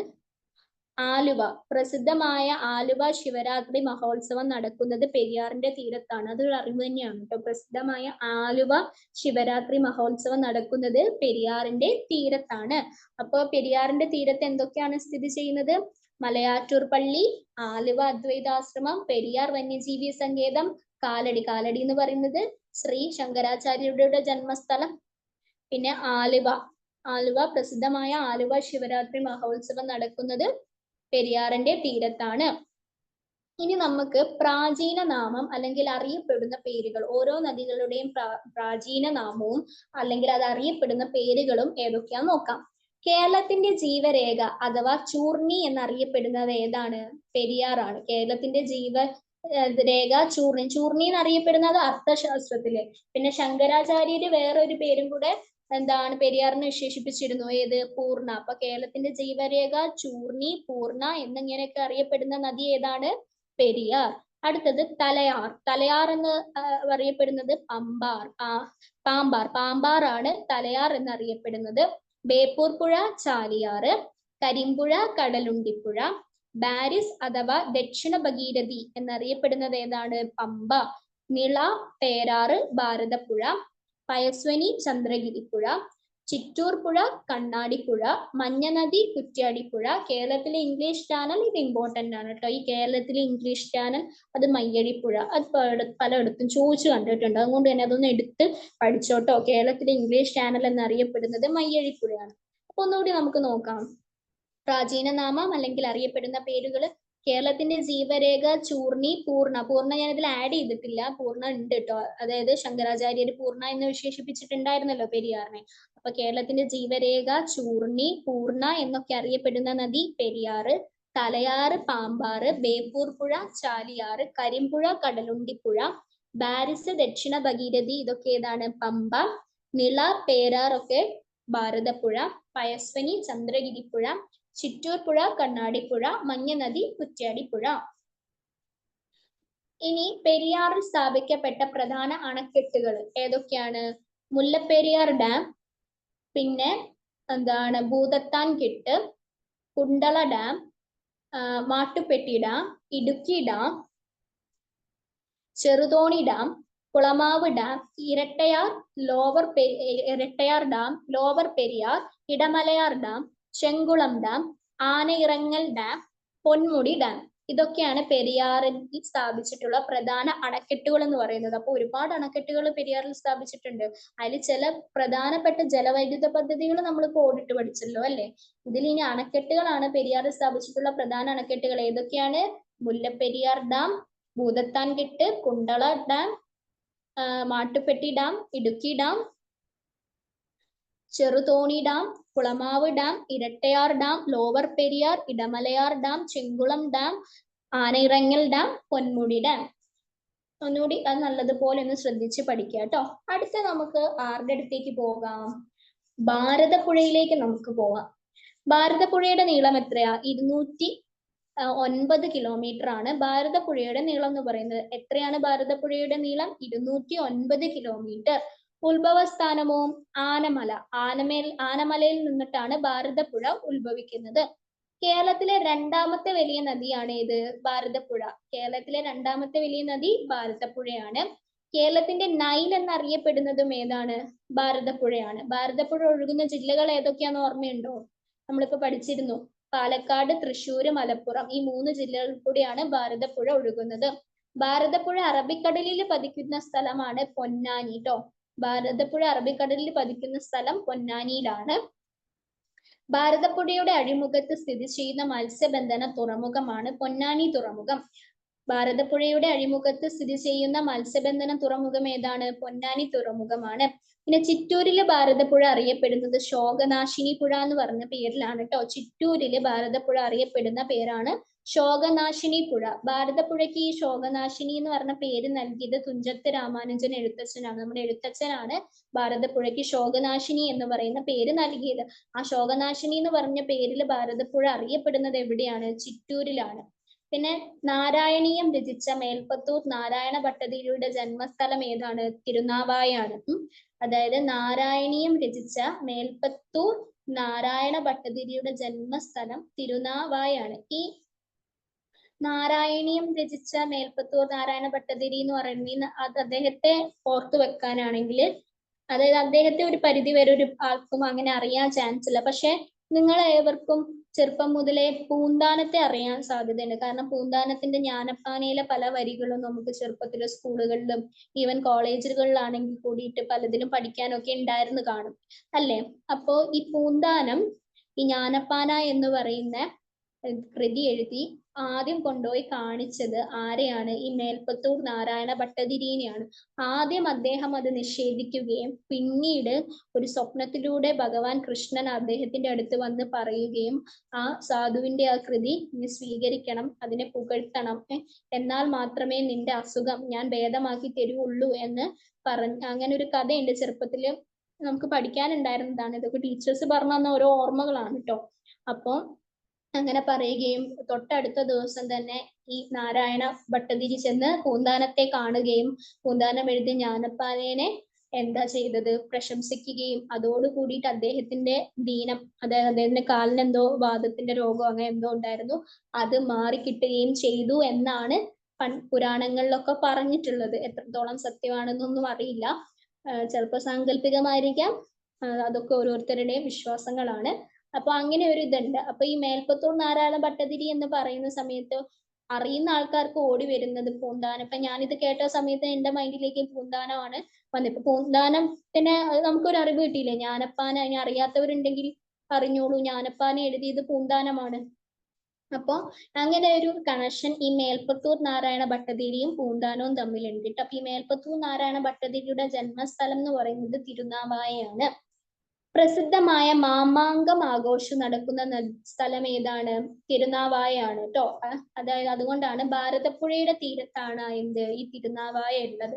അപ്പൊ അതുകൊണ്ട് തന്നെ ഈ പ്രസിദ്ധമായ മാമാങ്കം എന്ന് പറയുന്ന ആഘോഷം മമ്മൂട്ടിയുടെ മാമാങ്കമല്ല. അത് വേണമെങ്കിൽ ഇവിടെ ആലോചിക്കാം, ഒരു കണക്ഷൻ വെച്ച് വേണമെങ്കിൽ മറക്കാതിരിക്കാൻ നമുക്ക് പഠിക്കാം. മാമാങ്കം നടക്കുന്നത് എവിടെയാണ്? തിരുനാവായാണ്. ഈ തിരുനാവായ ഭാരതപ്പുഴയുടെ തീരത്താണ്. അതുകൊണ്ട് തന്നെയാണ് നാരായണീയം രചിച്ച മേൽപ്പത്തൂർ നാരായണ ഭട്ടതിരിയുടെ ജന്മസ്ഥലം തിരുനാവായാണ് എന്ന് ഇവിടെ എടുത്തു പറയാനുണ്ടായ കാരണം. അപ്പൊ നമുക്ക് രണ്ട് കൃതികൾ ഇപ്പൊ തന്നെ ഇതിൽ നമുക്ക് മലയാളത്തിൽ ഉപകാരപ്പെടുന്ന കാര്യങ്ങളാണ്. നാരായണൻ രചിച്ചത് ആരാണ്? മേൽപ്പത്തൂർ നാരായണ ഭട്ടതിരി. ജ്ഞാനപ്പാന രചിച്ചത് ആരാണ്? പൂന്താനം. അങ്ങനെ രണ്ട് കൃതികളും അതിന്റെ സൃഷ്ടാവിനെയും പറ്റിയിട്ട് ഇതിലൂടെ ഇപ്പൊ നമുക്ക് മനസ്സിലാക്കാൻ പറ്റിയില്ലേ? ഇനി അടുത്തത് നിളയുടെ കഥാകാരൻ എന്നറിയപ്പെടുന്ന വ്യക്തി ആരാന്നറിയോ? MT വാസുദേവൻ നായരാണ്. അദ്ദേഹം ഇപ്പോഴും ജീവനോടെ ഉണ്ടല്ലോ അല്ലെ? ജീവിച്ചിരിക്കുന്നു. നിളയുടെ കഥാകാരൻ എന്നറിയപ്പെടുന്ന വ്യക്തിയാണ് MT വാസുദേവൻ നായർ. നിളയുടെ കവി എന്നറിയപ്പെടുന്നത് P കുഞ്ഞിരാമൻ നായരാണ്. നിളയുടെ കവി ആരാണ്? P കുഞ്ഞിരാമൻ നായർ. നമ്മുടെ മലയാള സാഹിത്യത്തിൽ ഇപ്പോൾ എന്താണ് ഏറ്റവും പ്രായം ചെന്നതും ഏറ്റവും അധികം ബഹുമാനിക്കപ്പെടുന്ന ഒരു വ്യക്തിയാണ് MT വാസുദേവൻ നായർ. അദ്ദേഹത്തിന്റെ എന്താണ് പല കൃതികൾ, ഇപ്പം ഫോർ എക്സാമ്പിൾ ഭാരത പര്യടനം അദ്ദേഹത്തിന്റെ ആണല്ലോ അല്ലെ? ഭാരത പര്യടനം.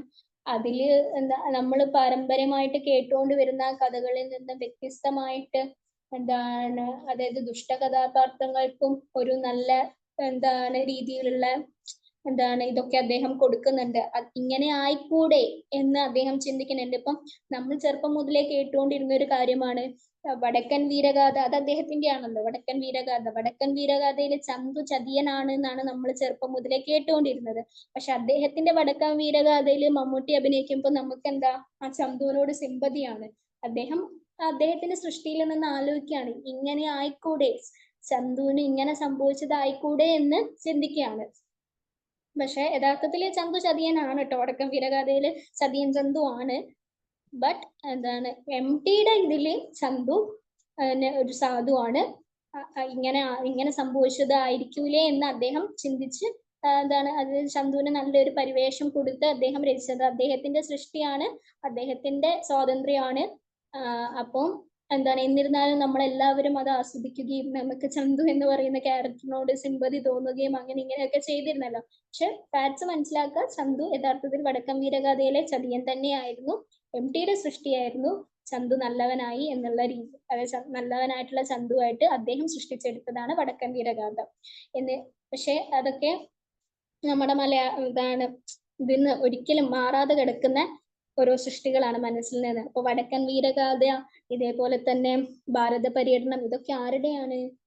ഈ പറയുന്ന MT വാസുദേവൻ നായരുടെയാണ്. ഇനി നിളയുടെ കവി എന്നറിയപ്പെടുന്ന വ്യക്തി ആരാ? P കുഞ്ഞിരാമൻ നായർ ആണ്. നിളയുടെ കവി ആരാണ്? P കുഞ്ഞിരാമൻ നായർ. കേരളത്തിലെ ഏറ്റവും വലിയ അണക്കെട്ട് അതേതാ? മലമ്പുഴ അണക്കെട്ടാണ്. ഈ മലമ്പുഴ അണക്കെട്ട് സ്ഥാപിച്ചിരിക്കുന്ന നദി ഭാരതപ്പുഴയാണ് കേട്ടോ. കേരളത്തിലെ ഏറ്റവും വലിയ അണക്കെട്ട് ഏതാണ്? മലമ്പുഴ അണക്കെട്ട്. ഈ പറയുന്ന മലമ്പുഴ അണക്കെട്ട് സ്ഥാപിച്ചിരിക്കുന്നത് ഭാരതപ്പുഴയിലാണ്. ഭാരതപ്പുഴ അറിയപ്പെടുന്ന പേരുകൾ ഏതൊക്കെ പേരിലാണ്? നിള, പേരാറ്, പൊന്നാനിപ്പുഴ. ഈ നിള എന്ന് പറയുന്ന പേരിലും ഭാരതപ്പുഴ അറിയപ്പെടുന്നുണ്ട്. അതുകൊണ്ട് തന്നെയാണ് ആരിങ്ങനെ വിശേഷിപ്പിക്കുന്നത്? നിളയുടെ കവി എന്നറിയപ്പെടുന്ന വ്യക്തി P കുഞ്ഞിരാമൻ നായർ. അപ്പോ അത് ഭാരതപ്പുഴയുടെ മറ്റൊരു പേരാണ് നിള. അപ്പൊ നിള, പേരാറ്, പൊന്നാനിപ്പുഴ, ഇതൊക്കെ ഭാരതപ്പുഴയുടെ മറ്റു പേരുകളാണ്. ഭാരതപ്പുഴയുടെ തീരത്താണ് കുഞ്ചൻ നമ്പ്യാരുടെ ജന്മസ്ഥലമായ കിള്ളിക്കുറിശി മംഗലം ഉള്ളത്. ഭാരതപ്പുഴയുടെ തീരത്താണ് കുഞ്ചൻ നമ്പ്യാരുടെ ജന്മസ്ഥലമായ കിള്ളിക്കുറിശി മംഗലം. ഈ കിള്ളിക്കുറിശി മംഗലം മലപ്പുറത്താണ് കേട്ടോ. കിള്ളിക്കുറിശി മംഗലം ഉള്ളത്. കേരള കലാമണ്ഡലം സ്ഥിതി ചെയ്യുന്ന സ്ഥലം എവിടെയാണ്? ചെറുതുരുത്തി. ചെറുതുരുത്തിയിലാണ് കേരള കലാമണ്ഡലം സ്ഥിതി ചെയ്യുന്നത്. അത് ഭാരതപ്പുഴയുടെ തീരത്ത്. ശബരിമല ഇടത്താവളമായ മിനി പമ്പ ഏത് നദിയുടെ തീരത്താണ്? ഈ പറഞ്ഞ ഭാരതപ്പുഴയുടെ തീരത്താണ്. ശബരിമല ഇടത്താവളമായ മിനി പമ്പ ഭാരതപ്പുഴയുടെ തീരത്താണ് സ്ഥിതി ചെയ്യുന്നത്. ഗായത്രി പുഴ ഭാരതപ്പുഴയുമായി ചേരുന്ന സ്ഥലമാണ് മയ്യന്നൂര്. മയ്യന്നൂരിൽ വെച്ച് ഗായത്രി പുഴ ഭാരതപ്പുഴയുമായി ചേരുന്നു എന്നാണ് പറയുന്നത്. ഇനി പറളിയിൽ വെച്ച് ഭാരതപ്പുഴയിൽ ചേരുന്ന പോഷക നദിയാണ് കണ്ണാടിപ്പുഴയും കൽപ്പാത്തിപ്പുഴയും. കൽപ്പാത്തിപ്പുഴയും കണ്ണാടിപ്പുഴയും പറളി എന്ന് പറയുന്ന സ്ഥലത്ത്, പറളി എന്ന് പറയുന്ന സ്ഥലത്ത് വെച്ചിട്ട് ഭാരതപ്പുഴയുമായിട്ട് ചേരുന്നു. ചിറ്റൂർ പുഴ എന്ന് അറിയപ്പെടുന്നത് ഏതാണെന്നറിയോ? കണ്ണാടിപ്പുഴ. അപ്പൊ കണ്ണാടിപ്പുഴയ്ക്ക് മറ്റൊരു പേരുണ്ട്, എന്ത്? ചിറ്റൂർ പുഴ. ഈ ഭാരതപ്പുഴയുടെ പോഷക നദിയാണ് കണ്ണാടിപ്പുഴ. ഈ കണ്ണാടിപ്പുഴയ്ക്ക് പറയുന്ന മറ്റൊരു പേരാണ് ചിറ്റൂർ പുഴ. കേരളത്തിലെ ഏറ്റവും വിസ്തൃതിയുള്ള നദീതടമാണ് ഭാരതപ്പുഴയുടെ നദീതീരം എന്ന് പറയുന്നത്.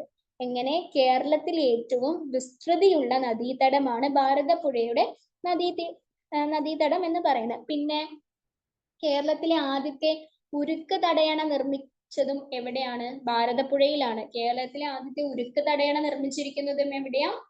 ഭാരതപ്പുഴയിലാണ്. അപ്പൊ എന്തൊക്കെയാണ് ഭാരതപ്പുഴയെ പറ്റിയിട്ട്? ഭാരതപ്പുഴ ആകെ നീളം 209 കിലോമീറ്റർ ആണ് ഭാരതപ്പുഴയുടെ ആകെ നീളം. ഉത്ഭവസ്ഥാനം എവിടെയാണ്? ആനമല. കേരളത്തിലെ രണ്ടാമത്തെ വലിയ നദി കേരളത്തിന്റെ നൈൽ എന്നറിയപ്പെടുന്നു. മലമ്പുഴ അണക്കെട്ട് സ്ഥാപിച്ചിരിക്കുന്ന നദി, ശബരിമല ഇടത്താവളമായ മിനി പമ്പ സ്ഥിതി ചെയ്യുന്ന നദീതീരം, കേരളത്തിലെ ആദ്യത്തെ ഉരുക്ക് തടയണ നിർമ്മിച്ചിരിക്കുന്ന നദി, ഭാരതപ്പുഴയുടെ തീരത്താണ് കുഞ്ചൻ നമ്പ്യാരുടെ ജന്മസ്ഥലമായ കിള്ളിക്കുറിശി മംഗലം. ഭാരതപ്പുഴ ഒഴുകുന്ന ജില്ലകൾ ഏതൊക്കെയാണ്? പാലക്കാട്, തൃശ്ശൂര്, മലപ്പുറം. ഭാരതപ്പുഴ അറബിക്കടലിൽ പതിക്കുന്ന സ്ഥലം പൊന്നാനി. ഭാരതപ്പുഴയുടെ അഴിമുഖത്ത് സ്ഥിതി ചെയ്യുന്ന മത്സ്യബന്ധന തുറമുഖമാണ് പൊന്നാനി തുറമുഖം. ചിറ്റൂരിൽ ഭാരതപ്പുഴ അറിയപ്പെടുന്ന പേര് ശോകനാശിനി പുഴ. ഭാരതപ്പുഴയ്ക്ക് ശോകനാശിനി എന്ന പേര് നൽകിയ വ്യക്തി ആരാണ്? തുഞ്ചത്ത് രാമാനുജൻ എഴുത്തച്ഛൻ. നാരായണീയം രചിച്ച മേൽപ്പത്തൂർ നാരായണ ഭട്ടതിരിയുടെ ജന്മസ്ഥലം ഏതാണ്? തിരുനാവായ. പ്രസിദ്ധമായ മാമാങ്കം ആഘോഷം നടക്കുന്ന സ്ഥലം ഏതാണ്? അതും തിരുനാവായ, അതായത് ഭാരതപ്പുഴയുടെ തീരത്ത്. നിളയുടെ കഥാകാരൻ ആരാണ്? MT വാസുദേവൻ നായർ. നിളയുടെ കവി ആരാണ്? P കുഞ്ഞിരാമൻ നായർ. കേരളത്തിലെ, ശ്രദ്ധിക്കണം കേട്ടോ, നിളയുടെ കഥാകാരൻ MT വാസുദേവൻ നായരും നിളയുടെ കവി എന്നറിയപ്പെടുന്ന വ്യക്തി P കുഞ്ഞിരാമൻ നായരുമാണ് കേട്ടോ. കേരളത്തിലെ ഏറ്റവും വലിയ അണക്കെട്ട് മലമ്പുഴ അണക്കെട്ട്. ഭാരതപ്പുഴ അറിയപ്പെടുന്ന പേരെന്താണ്? Excuse me. ഓക്കെ. ഭാരതപ്പുഴ അറിയപ്പെടുന്ന പേരുകളാണ് നിള, പേരാറ്, പൊന്നാനിപ്പുഴ. കേരളത്തിൽ കലാമണ്ഡലം സ്ഥിതി ചെയ്യുന്ന സ്ഥലം ഏതാണ്? ചെറുതുരുത്തി. ഭാരതപ്പുഴയുടെ തീരത്താണ് ചെറുതുരുത്തി ഉള്ളത് കേട്ടോ. ഗായത്രിപ്പുഴ ഭാരതപ്പുഴയുമായി ചേരുന്ന സ്ഥലം മയ്യന്നൂര്. മയ്യന്നൂരിൽ വെച്ച് ഗായത്രിപ്പുഴ ഭാരതപ്പുഴയുമായി ചേരുന്നു. പറളിയിൽ വെച്ച് ഭാരതപ്പുഴയിൽ ചേരുന്ന പോഷക നദിയാണ് കണ്ണാടിപ്പുഴയും കൽപ്പാത്തിപ്പുഴയും. ഇതില് കണ്ണാടിപ്പുഴ ചിറ്റൂർ പുഴ എന്നും അറിയപ്പെടുന്നു. കേരളത്തിലെ ഏറ്റവും വിസ്തീർണമുള്ള നദീതടം ഏതാണ്? ഭാരതപ്പുഴയുടെ നദീതടമാണ്. 1186 ചക്രശ്ര കിലോമീറ്റർ ആണ് എന്താ കേരളത്തിലെ ഏറ്റവും വിസ്തൃതമുള്ള നദീതടത്തിന്റെ നീളം എന്ന് പറയുന്നത്. അതായത് കേരളത്തിലെ ഏറ്റവും വിസ്തീർണമുള്ള നദീതടം എന്ന് പറയുന്നത് ഭാരതപ്പുഴയുടെ നദീതടമാണ്. അതിന്റെ നീളം എത്രയാണ്? 1186 ചക്രശ്ര കിലോമീറ്റർ. ഇതില് 4400 ചക്രശ്ര കിലോമീറ്റർ കേരളത്തിലും ബാക്കി 1786 ചക്രശ്ര കിലോമീറ്റർ തമിഴ്നാട്ടിലുമാണ് കേട്ടോ.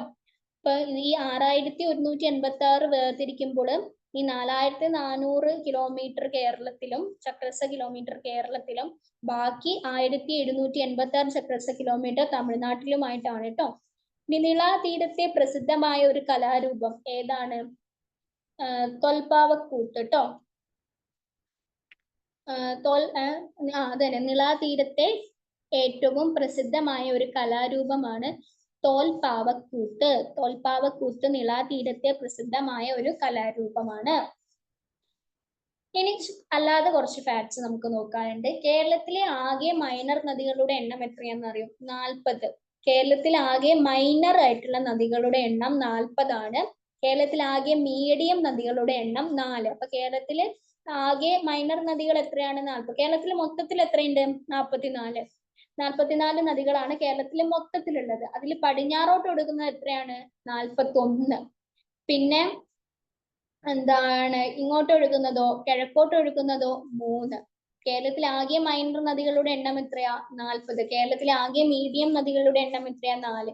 ഒക്കെ ഒരു 4ന്റെ സീക്വൻസ് ആണ്. പക്ഷെ കിഴക്കോട്ട് ഒഴുകുന്നത് മാത്രം ഒരു 3ൽ നിന്നു. അപ്പൊ നിങ്ങൾക്ക് ഇത് കണക്ട് ചെയ്ത് പഠിക്കാലോ. അതായത് വേണമെങ്കിലും ചെറുതിന്ന് തുടങ്ങാം അല്ലെങ്കിൽ വലുതിന്ന് തുടങ്ങാം. ചെറുതിന്ന് തുടങ്ങുകയാണെങ്കിൽ എന്താണ് കേരളത്തിലെ ആകെ മീഡിയം നദികളുടെ എണ്ണം എത്രയാണ്? അല്ല, ആദ്യം വേണമെങ്കിൽ 3 വെച്ച് തുടങ്ങിക്കോ. കേരളത്തിൽ കിഴക്കോട്ട് ഒഴുകുന്ന നദികളുടെ എണ്ണം 3. പിന്നെ കേരളത്തിലെ ആകെ മീഡിയം നദികളുടെ എണ്ണം 4. പിന്നെ കേരളത്തിലെ ആകെ മൈനർ നദികളുടെ എണ്ണം 40. പടിഞ്ഞാറോട്ട് ഒഴുകുന്ന നദികളുടെ എണ്ണം 41. കേരളത്തിലെ നദികളുടെ മൊത്തത്തിലുള്ള എണ്ണം എത്രയാ? 44. അങ്ങനെ വേണമെങ്കിൽ ഒരു സീക്വൻസ് ആയിട്ട് പഠിക്കാം നിങ്ങൾക്ക്. അല്ലെങ്കിൽ ചെറുതിൽ നിന്ന് വലുതിലേക്കോ വലുതിൽ നിന്ന് ചെറുതിലേക്കോ അത് നിങ്ങളുടെ ഇഷ്ടം. പിന്നെ അടുത്തതായിട്ട് ഒരു കവിതയുടെ വരിയാണ്. കളിയും ചിരിയും കരച്ചിലുമായി കഴിയും നരനൊരു യാത്രാമായാൽ അമ്പപ്പേരാറെ നീ മാറിപ്പോമോ ആകുലമായൊരൊഴുക്കു ചാലായി എന്ന് പറഞ്ഞ വരികൾ എഴുതിയത് ആരാണ്? ഇടശ്ശേരി. അതായത് കുറ്റിപ്പുറം പാലം എന്ന കവിതയിൽ നിന്നിട്ടാണ് ഈ വരികൾ ഉള്ളത് കേട്ടോ. കുറ്റിപ്പുറം പാലം എന്ന് പറയുന്ന ഇടശ്ശേരിയുടെ കവിതയിൽ നിന്ന് എടുത്ത വരികളാണ്. ഇത് ഭാരതപ്പുഴയെ പറ്റിയിട്ടാണ്. കളിയും ചിരിയും കരച്ചിലുമായി കഴിയും നരനൊരു യാത്രാമായാൽ അമ്പപ്പേരാറെ. പേരാർ എന്ന് പറഞ്ഞാൽ നമുക്ക് മനസ്സിലായല്ലോ. അതായത് ഭാരതപ്പുഴയുടെ മറ്റൊരു പേരാണ് എന്ത്? പേരാർ. അതാണ് അമ്പപ്പേരാറെ നീ മാറിപ്പോമോ ആകുലമായും ഒരു ഒഴുക്കു ചാലായി എന്ന എന്താണ് ഇടശ്ശേരിയുടെ കുറ്റിപ്പുറം പാലം എന്ന കവിതയിൽ നിന്ന് എടുത്ത വരികളാണ്. ഇതോട് കൂടിയിട്ട് പുഴകൾ, അതായത് ഈ 2 പുഴകളാണ് മെയിൻലി നമുക്ക് നോക്കാനുണ്ടായിരുന്നത്. കാരണം ഇതാണ് ഏറ്റവും കൂടുതൽ ചോദിക്കലുള്ളത്. അതിന്റെ ഇടയിൽ വേറെ പല പുഴകളുടെ ഫാക്ട്സും കാര്യങ്ങളും ഒക്കെ വരുന്നുണ്ടല്ലോ. ഇത് നല്ലതുപോലെ നോക്കുക, തറവായിട്ട് തന്നെ പഠിക്കുക. എന്താണ് എസ്പെഷ്യലി ആ പോഷക നദികളുടെ ഭാഗമില്ല, അത് നല്ലോണം ശ്രദ്ധിക്കുക കേട്ടോ. ഇനി അടുത്ത നമുക്ക് കായലിലേക്ക് പോകേണ്ടതായിട്ടുണ്ട്. കായലുകളോട് കഴിഞ്ഞു കഴിഞ്ഞാൽ ഈ ഒരു പോർഷൻ കഴിഞ്ഞു. So excuse me.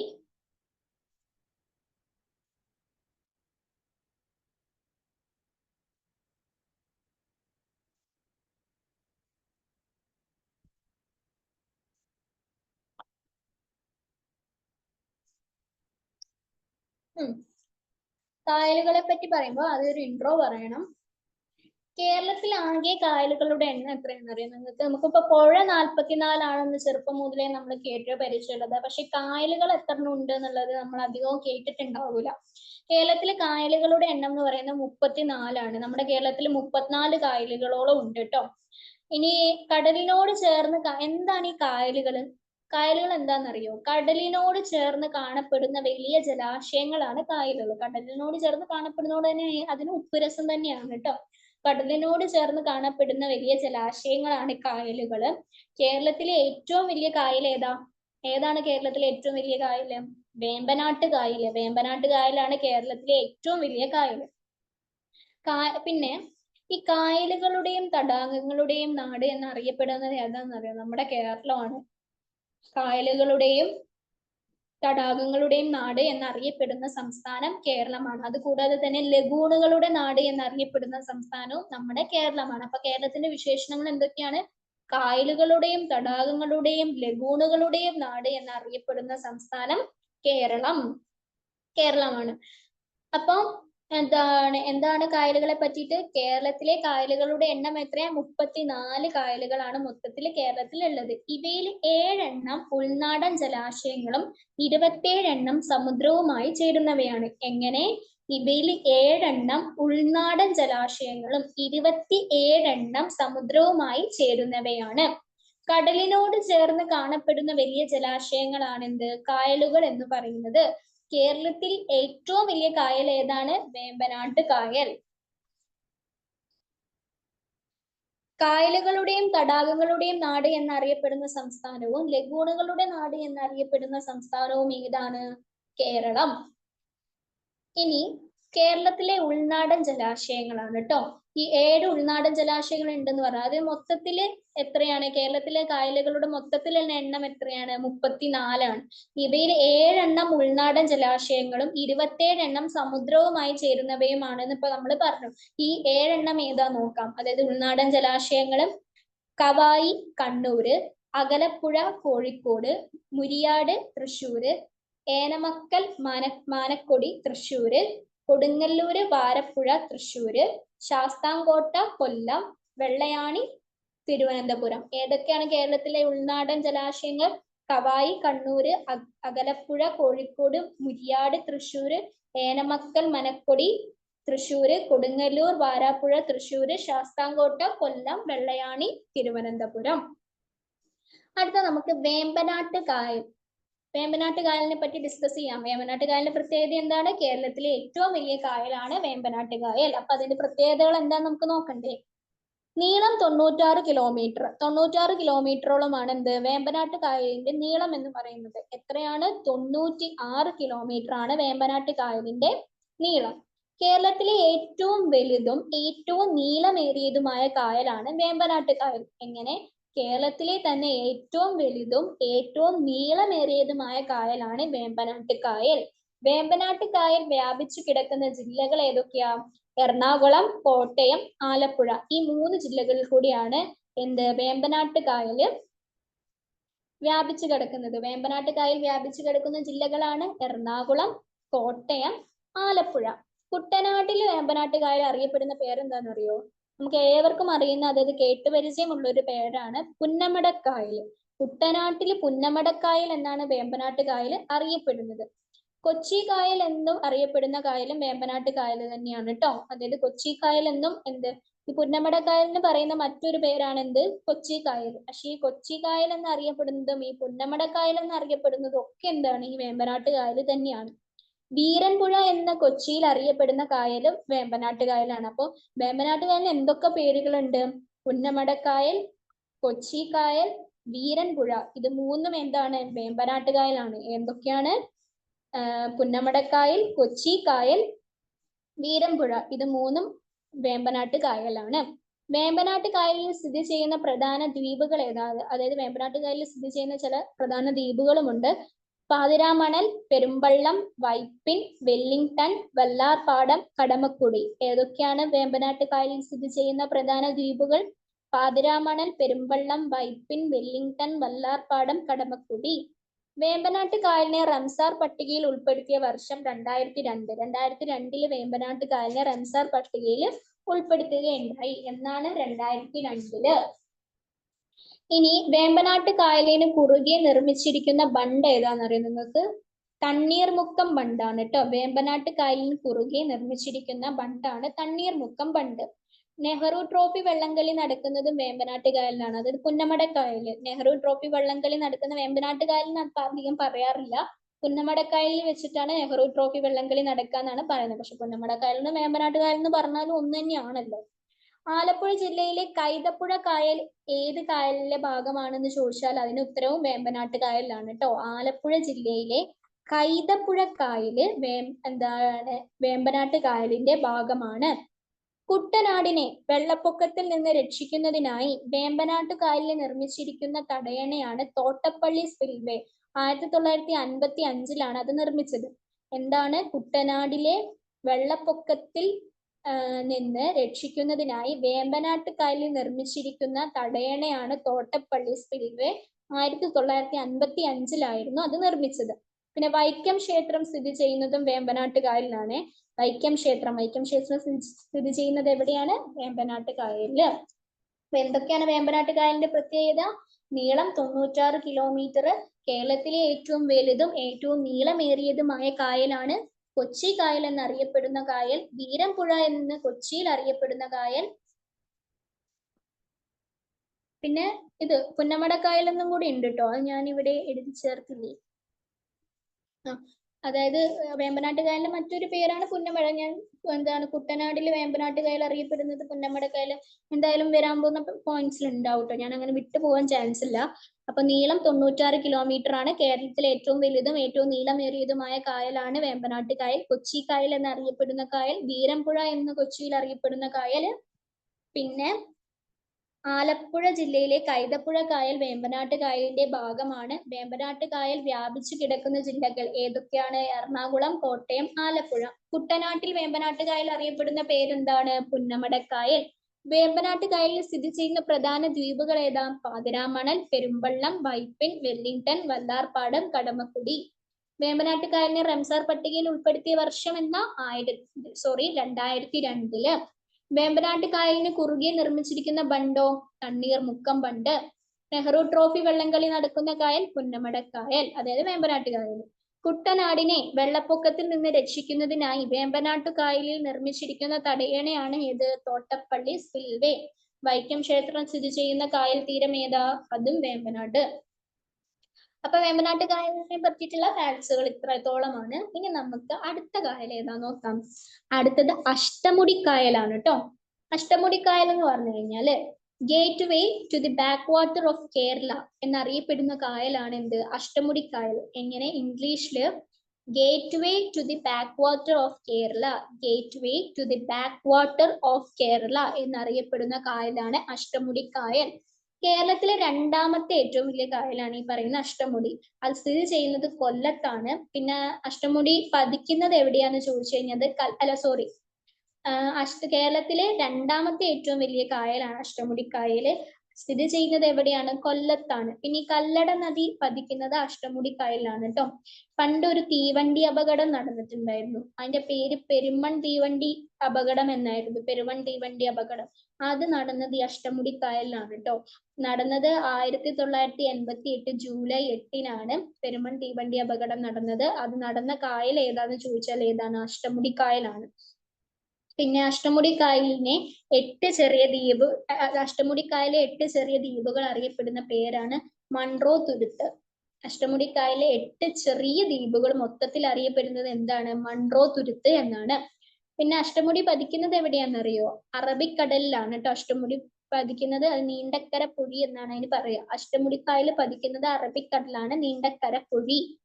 പിന്നെ അഷ്ടമുടിക്കായലിനെ റംസാർ പട്ടികയിൽ ഉൾപ്പെടുത്തിയതും ഈ പറഞ്ഞ പോലെ വേമ്പനാട്ട് കായലിനെ ഉൾപ്പെടുത്തിയ വർഷം തന്നെ 2002 ഉൾപ്പെടുത്തിയത്. പ്രസിഡന്റ്സ് ട്രോഫി ജലോത്സവം നടക്കുന്ന കായലും ഈ അഷ്ടമുടിക്കായലിലാണ്. അത് പ്രസിഡന്റ്സ് ട്രോഫി ജലോത്സവം നടക്കുന്ന കായൽ ഏതാണ്? അഷ്ടമുടി കായലിലാണ്. നെഹ്റു ട്രോഫി വള്ളംകളിയോ? പുന്നമടക്കായലിലും. അഷ്ടമുടിക്കായൽ അറബിക്കടലുമായി യോജിക്കുന്ന സ്ഥലമാണ് നീണ്ടക്കര അഴി എന്ന് പറയുന്നത് കേട്ടോ. അഷ്ടമുടി അതാണ് പറഞ്ഞത്. അഷ്ടമുടിക്കായൽ പതിക്കുന്ന കടൽ ഏതാണ്? അറബിക്കടലാണ്. അതിനെ പറയുന്ന നീണ്ടക്കര പുഴി. അതായത് ഈ അഷ്ടമുടിക്കായൽ അറബിക്കടലുമായി യോജിക്കുന്ന സ്ഥലത്തെ പറയുന്ന പേരാണ് നീണ്ടക്കര അഴി എന്ന്. കേരളത്തിലെ ആദ്യ സീപ്ലെയിൻ സർവീസ് ആരംഭിച്ച കായലും ഏതാണ്? അഷ്ടമുടിക്കായൽ. നിങ്ങൾ ശ്രദ്ധിച്ചിട്ടുണ്ടോ ഈ പുഴയുടെ മുകളിൽ കൂടെ പോകുന്ന പ്ലെയിന്? അങ്ങനെ ഒരു പ്ലെയിൻ ഉണ്ട്. നിങ്ങൾ ജസ്റ്റ് ഒന്ന് ഗൂഗിളിൽ അടിച്ചു നോക്കുക, സീ പ്ലെയിനിന്റെ ഫോട്ടോസ് നിങ്ങൾക്ക് കാണാൻ പറ്റും. അതിങ്ങനെ പുഴയുടെ മേളിൽ കൂടെ അല്ലെങ്കിൽ കായലിന്റെ മേളിൽ കൂടെ എന്താണ് ഇങ്ങനെ കടലിന്റെ മേളിൽ കൂടെ പോകുന്ന എനിക്കറിയില്ല. എന്തായാലും ഈ പറയുന്ന പോലെ കേരളത്തിലെ ആദ്യ സീ പ്ലെയിൻ സർവീസ് ആരംഭിച്ച കായലാണ് അഷ്ടമുടി കായൽ. അപ്പോൾ ഇത് അതിന്റെ ഫോട്ടോസും വീഡിയോസും ഒക്കെ നമുക്ക് ഇങ്ങനെ കാണാം. കായലിന്റെ മണ്ടയിൽ കൂടെ പുഴയുടെ മണ്ടയിൽ കൂടെ ഒക്കെ ഇങ്ങനെ സീ പ്ലെയിൻ, അതായത് അതിന്റെ മേളിൽ കൂടെ പോകുന്ന പ്ലെയിന് കാണാൻ സാധിക്കും. ടൂറിസ്റ്റ് എന്താണ് അതിൽ കയറ്റി ഇങ്ങനെ എന്താണ് ചുറ്റിക്കുന്നൊക്കെ കാണാൻ പറ്റും. അപ്പൊ അഷ്ടമുടി കായൽ കേട്ടോ. Gateway to the backwater of Kerala എന്നറിയപ്പെടുന്ന കായലാണ് എന്ത്? അഷ്ടമുടി കായൽ. കേരളത്തിലെ രണ്ടാമത്തെ ഏറ്റവും വലിയ കായലാണ്. കല്ലട നദി പതിക്കുന്ന കായലാണ്. പെരുമൺ തീവണ്ടി അപകടം നടന്ന കായലും അഷ്ടമുടി കായലാണ്. പിന്നെ അതേപോലെ പ്രസിഡന്റ്സ് ട്രോഫി ജലോത്സവം നടക്കുന്ന കായൽ അഷ്ടമുടി കായലാണ്. കേരളത്തിലെ ആദ്യ സീപ്ലെയിൻ സർവീസ് ആരംഭിച്ച കായലും ഏതാണ്? അഷ്ടമുടി കായൽ. പനയോല അഥവാ നീരാളിയുടെ ആകൃതിയിലുള്ള കായൽ ഏതാണ്? അഷ്ടമുടി കായലാണ് കേട്ടോ. പനയോല അഥവാ നീരാളിയുടെ ആകൃതി, രണ്ട് രീതിയിലുണ്ട്. ഒന്ന് പനയോല അല്ലെങ്കിൽ നീരാളി. നീരാളിയുടെ ആകൃതിയിലുള്ള കായലാണ് അഷ്ടമുടി കായൽ. അഷ്ടമുടി കായൽ സ്ഥിതി ചെയ്യുന്ന ജില്ല ഏതാണ്? കൊല്ലം. പെരുമൺ തീവണ്ടി അപകടം നടന്ന വർഷം എന്നാണ്? 1988 ജൂലൈ 8-നാണ് പെരുമൺ തീവണ്ടി അപകടം നടന്നത്. എന്നാണ്? 1988 ജൂലൈ 8-ന്. അഷ്ടമുടി കായലിലെ 8 ചെറിയ ദ്വീപുകൾ അറിയപ്പെടുന്ന പേരെന്താ? മൺട്രോ തുരുത്ത്. അഷ്ടമുടിക്കായൽ പതിക്കുന്ന കടൽ ഏതാ? അറബിക്കടൽ. ആ അഷ്ടമുടിക്കായലിലും അറബിക്കടലും എന്താണ് കായൽ അറബിക്കടലുമായി യോജിക്കുന്ന സ്ഥലത്തിനാണ് ഈ നീണ്ടക്കര പൊഴി എന്ന് പറയുന്നത് കേട്ടോ. ഇനി അഷ്ടമുടിക്കായലിനെ റംസാർ പട്ടികയിൽ ഉൾപ്പെടുത്തിയ വർഷം എന്താണ്? ഏതാണ്? 2002-ലാണ്. പിന്നെ അഷ്ടമുടിക്കായൽ അറബിക്കടലുമായി യോജിക്കുന്ന സ്ഥലം. എടാ ഒരു കാര്യം ശ്രദ്ധിക്കണേ, ആ മേളത്തെ പോയിന്റ് കണ്ടോ? അഷ്ടമുടിക്കായൽ പതിക്കുന്ന കടൽ അറബിക്കടൽ, നീണ്ടക്കര പൊഴി എന്നാണ് പറയുന്നത്. ഇവിടെ അഷ്ടമുടിക്കായൽ അറബിക്കടലുമായി യോജിക്കുന്ന സ്ഥലം, അതാണ് നീണ്ടക്കര അഴി. ഈ അഴിയും പൊഴിയും രണ്ടും രണ്ടാണ്. അതിങ്ങനെ മനസ്സിലാക്കണം കേട്ടോ. അഴി വേറെ പൊഴി വേറെ, രണ്ടും രണ്ടാണ് കേട്ടോ. അപ്പൊ അതെനിക്ക് പറഞ്ഞതിൽ തെറ്റിപ്പോയതാണ്, ഞാൻ ശ്രദ്ധിക്കാതെ പോയതാണ്. I am really sorry. അഷ്ടമുടിക്കായൽ പതിക്കുന്ന കടല് അറബിക്കടലാണ്. അത് എന്താണ് ഈ പതിക്കുന്നതിനെ നീണ്ടക്കര പൊഴി എന്നും അഷ്ടമുടിക്കായൽ അറബിക്കടലുമായി യോജിക്കുന്ന സ്ഥലത്തിനെ നീണ്ടക്കര അഴി എന്നാണ് പറയുന്നത്. പതിക്കുന്നതാണെങ്കിൽ പൊഴി, പിന്നെ യോജിക്കുന്നതാണെങ്കിൽ അഴി എന്നാണ് പറയുക. ഈ അഴിയും പൊഴിയും എന്താന്നുള്ളത് ഞാൻ നോട്ട് ചെയ്തിട്ടുണ്ട്. അത് ഇനി വരാൻ പോകുന്നതേ ഉള്ളൂ. അപ്പൊ നമുക്ക് എന്താണ് ഈ ഒരു ഭാഗം ഒന്നും കൂടി എടുത്ത് ഡിസ്കസ് ചെയ്യാം കേട്ടോ. അപ്പൊ നിങ്ങൾക്ക് മനസ്സിലാവും. അപ്പൊ അഷ്ടമുടിക്കായൽ പതിക്കുന്ന കടൽ ഏതാണ്? അറബിക്കടൽ. അതിനെ പതിക്കുന്നതിനെ നീണ്ടക്കര പൊഴി എന്നും അഷ്ടമുടിക്കായൽ അറബിക്കടലുമായി യോജിക്കുന്ന സ്ഥലത്തെ നീണ്ടക്കര അഴി എന്നും പറയുന്നു. അഷ്ടമുടിക്കായലും റംസാർ പട്ടികയിൽ ഉൾപ്പെടുത്തിയ വർഷം എന്നാണ്? 2002-ലാണ്. ഇത്രയാണ് അഷ്ടമുടിക്കായലിനെ പറ്റിയിട്ടുള്ള ഫാക്ട്സ് എന്ന് പറയുന്നത്. ഇനി നമുക്ക് ശാസ്താംകോട്ട കായലിനെ പറ്റിയിട്ട് പഠിക്കാം. ശാസ്താംകോട്ട കായൽ എന്താണെന്നറിയോ? കേരളത്തിലെ ഏറ്റവും വലിയ ശുദ്ധജല തടാകമാണ് എന്ത്? ശാസ്താംകോട്ട കായൽ. കേരളത്തിലെ ഏറ്റവും വലിയ ശുദ്ധജല തടാകമാണ് ശാസ്താംകോട്ട കായൽ. ശാസ്താംകോട്ട കായൽ സ്ഥിതി ചെയ്യുന്ന ജില്ല ഏതാണ്? കൊല്ലം. കൊല്ലത്താണ് ശാസ്താംകോട്ട കായൽ സ്ഥിതി ചെയ്യുന്നത്. 2002 തന്നെയാണ് ശാസ്താംകോട്ട കായലും റംസാർ പട്ടികയിൽ ഉൾപ്പെടുത്തിയിട്ടുള്ളത് കേട്ടോ. കായലുകളുടെ രാജ്ഞി എന്ന് പറയപ്പെടുന്ന കായൽ ഏതാണ്? ഈ ശാസ്താംകോട്ട കായലാണ്. കായലുകളുടെ രാജ്ഞി എന്ന് വിശേഷിപ്പിക്കുന്നത് ഏതാണ്? ശാസ്താംകോട്ട കായലിനെയാണ്. അപ്പോൾ ശാസ്താംകോട്ട കായലിനെ പറ്റിയിട്ടുള്ള ഫാക്ട്സ് ഏകദേശം ഇതൊക്കെ തന്നെ ഉള്ളൂ. എങ്ങനെയാണ് ശാസ്താംകോട്ട കായൽ കേരളത്തിലെ ഏറ്റവും വലിയ ശുദ്ധജല തടാകമാണ്. കായലുകളുടെ രാജ്ഞി എന്നറിയപ്പെടുന്ന കായലാണ്. ഇംഗ്ലീഷ് അക്ഷരമാലയിലെ, അത് വേറൊരു പോയിന്റ് ആണ്, ഇംഗ്ലീഷ് അക്ഷരമാലയിലെ എഫിന്റെ ആകൃതിയിലുള്ള കായൽ, എഫ് എന്ന് പറയുന്ന അക്ഷരത്തിന്റെ ആകൃതിയിലുള്ള കായൽ ഏതാണ്? ശാസ്താംകോട്ട കായലാണ്. കേരളത്തിലെ ഏറ്റവും വലിയ ശുദ്ധജല തടാകവും കായലുകളുടെ രാജ്ഞിയും അതേപോലെ തന്നെ ഇംഗ്ലീഷ് അക്ഷരമാലയിലെ എഫിന്റെ ആകൃതിയിലുള്ള കായലും ഏതാണ്? ശാസ്താംകോട്ട കായലാണ്. ശാസ്താംകോട്ട കായൽ സ്ഥിതി ചെയ്യുന്ന ജില്ല ഏതാണ്? കൊല്ലം. കൊല്ലത്താണ് ശാസ്താംകോട്ട കായൽ സ്ഥിതി ചെയ്യുന്നത്. ശാസ്താംകോട്ട കായലിനെ റംസാർ പട്ടികയിൽ ഉൾപ്പെടുത്തിയ വർഷം 2002. ശാസ്താംകോട്ട കായലും റംസാർ പട്ടികയിൽ ഉൾപ്പെടുത്തിയത് 2002-ലാണ്. അപ്പൊ 2002 ഏതൊക്കെ കായലുകളാണ് ഉൾപ്പെടുത്തിയത്? ഒന്ന് വേമ്പനാട്ട് കായലും അഷ്ടമുടിക്കായലും ശാസ്താംകോട്ട കായലും. ഇത് മൂന്നും 2002-ലാണ് എന്ത് റംസാർ പട്ടികയിൽ ഉൾപ്പെടുത്തിയിട്ടുള്ളത്.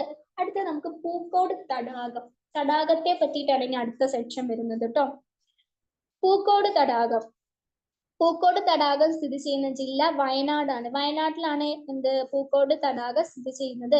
കബനി നദിയുടെ പോഷക നദിയായ പനമരം ഉത്ഭവിക്കുന്നത് പൂക്കോട് തടാകത്തിൽ നിന്നാണ്. എങ്ങനെ? കബനി നദിയുടെ പോഷക നദിയായ പനമരം ഉത്ഭവിക്കുന്നത് എവിടെ നിന്നാണ്? പൂക്കോട് തടാകത്തിൽ നിന്നാണ്. സമുദ്രനിരപ്പിൽ നിന്ന് ഏറ്റവും ഉയരത്തിൽ സ്ഥിതി ചെയ്യുന്ന കേരളത്തിലെ തടാകമാണ് ഇത് പൂക്കോട് തടാകം. സമുദ്രനിരപ്പിൽ നിന്നും ഏറ്റവും ഉയരത്തിൽ സ്ഥിതി ചെയ്യുന്ന തടാകമാണ് പൂക്കോട് തടാകം. പിന്നെ ഇന്ത്യൻ ഭൂപടത്തിന്റെ ആകൃതിയിലുള്ള തടാകവും ഈ പറഞ്ഞ പൂക്കോട് തടാകമാണ്. പൂക്കോട് തടാകത്തിന്റെ പ്രത്യേകത എന്താണ്? ഇന്ത്യൻ ഭൂപടത്തിന്റെ ആകൃതിയിലുള്ള തടാകമാണ് പൂക്കോട് തടാകം. അപ്പോ എന്താ പൂക്കോട് തടാകത്തിന്റെ സവിശേഷതകള്? സമുദ്രനിരപ്പിൽ നിന്ന് ഏറ്റവും ഉയരത്തിൽ സ്ഥിതി ചെയ്യുന്ന കേരളത്തിലെ തടാകമാണ്. പിന്നെ വേറൊരു വിശേഷണം കൂടിയുണ്ട്. കേരളത്തിലെ ഏറ്റവും ചെറിയ ശുദ്ധജല തടാകം കൂടിയാണ് പൂക്കോട് തടാകം. ഏറ്റവും വലിയ ശുദ്ധജല തടാകം ഏതാണ്?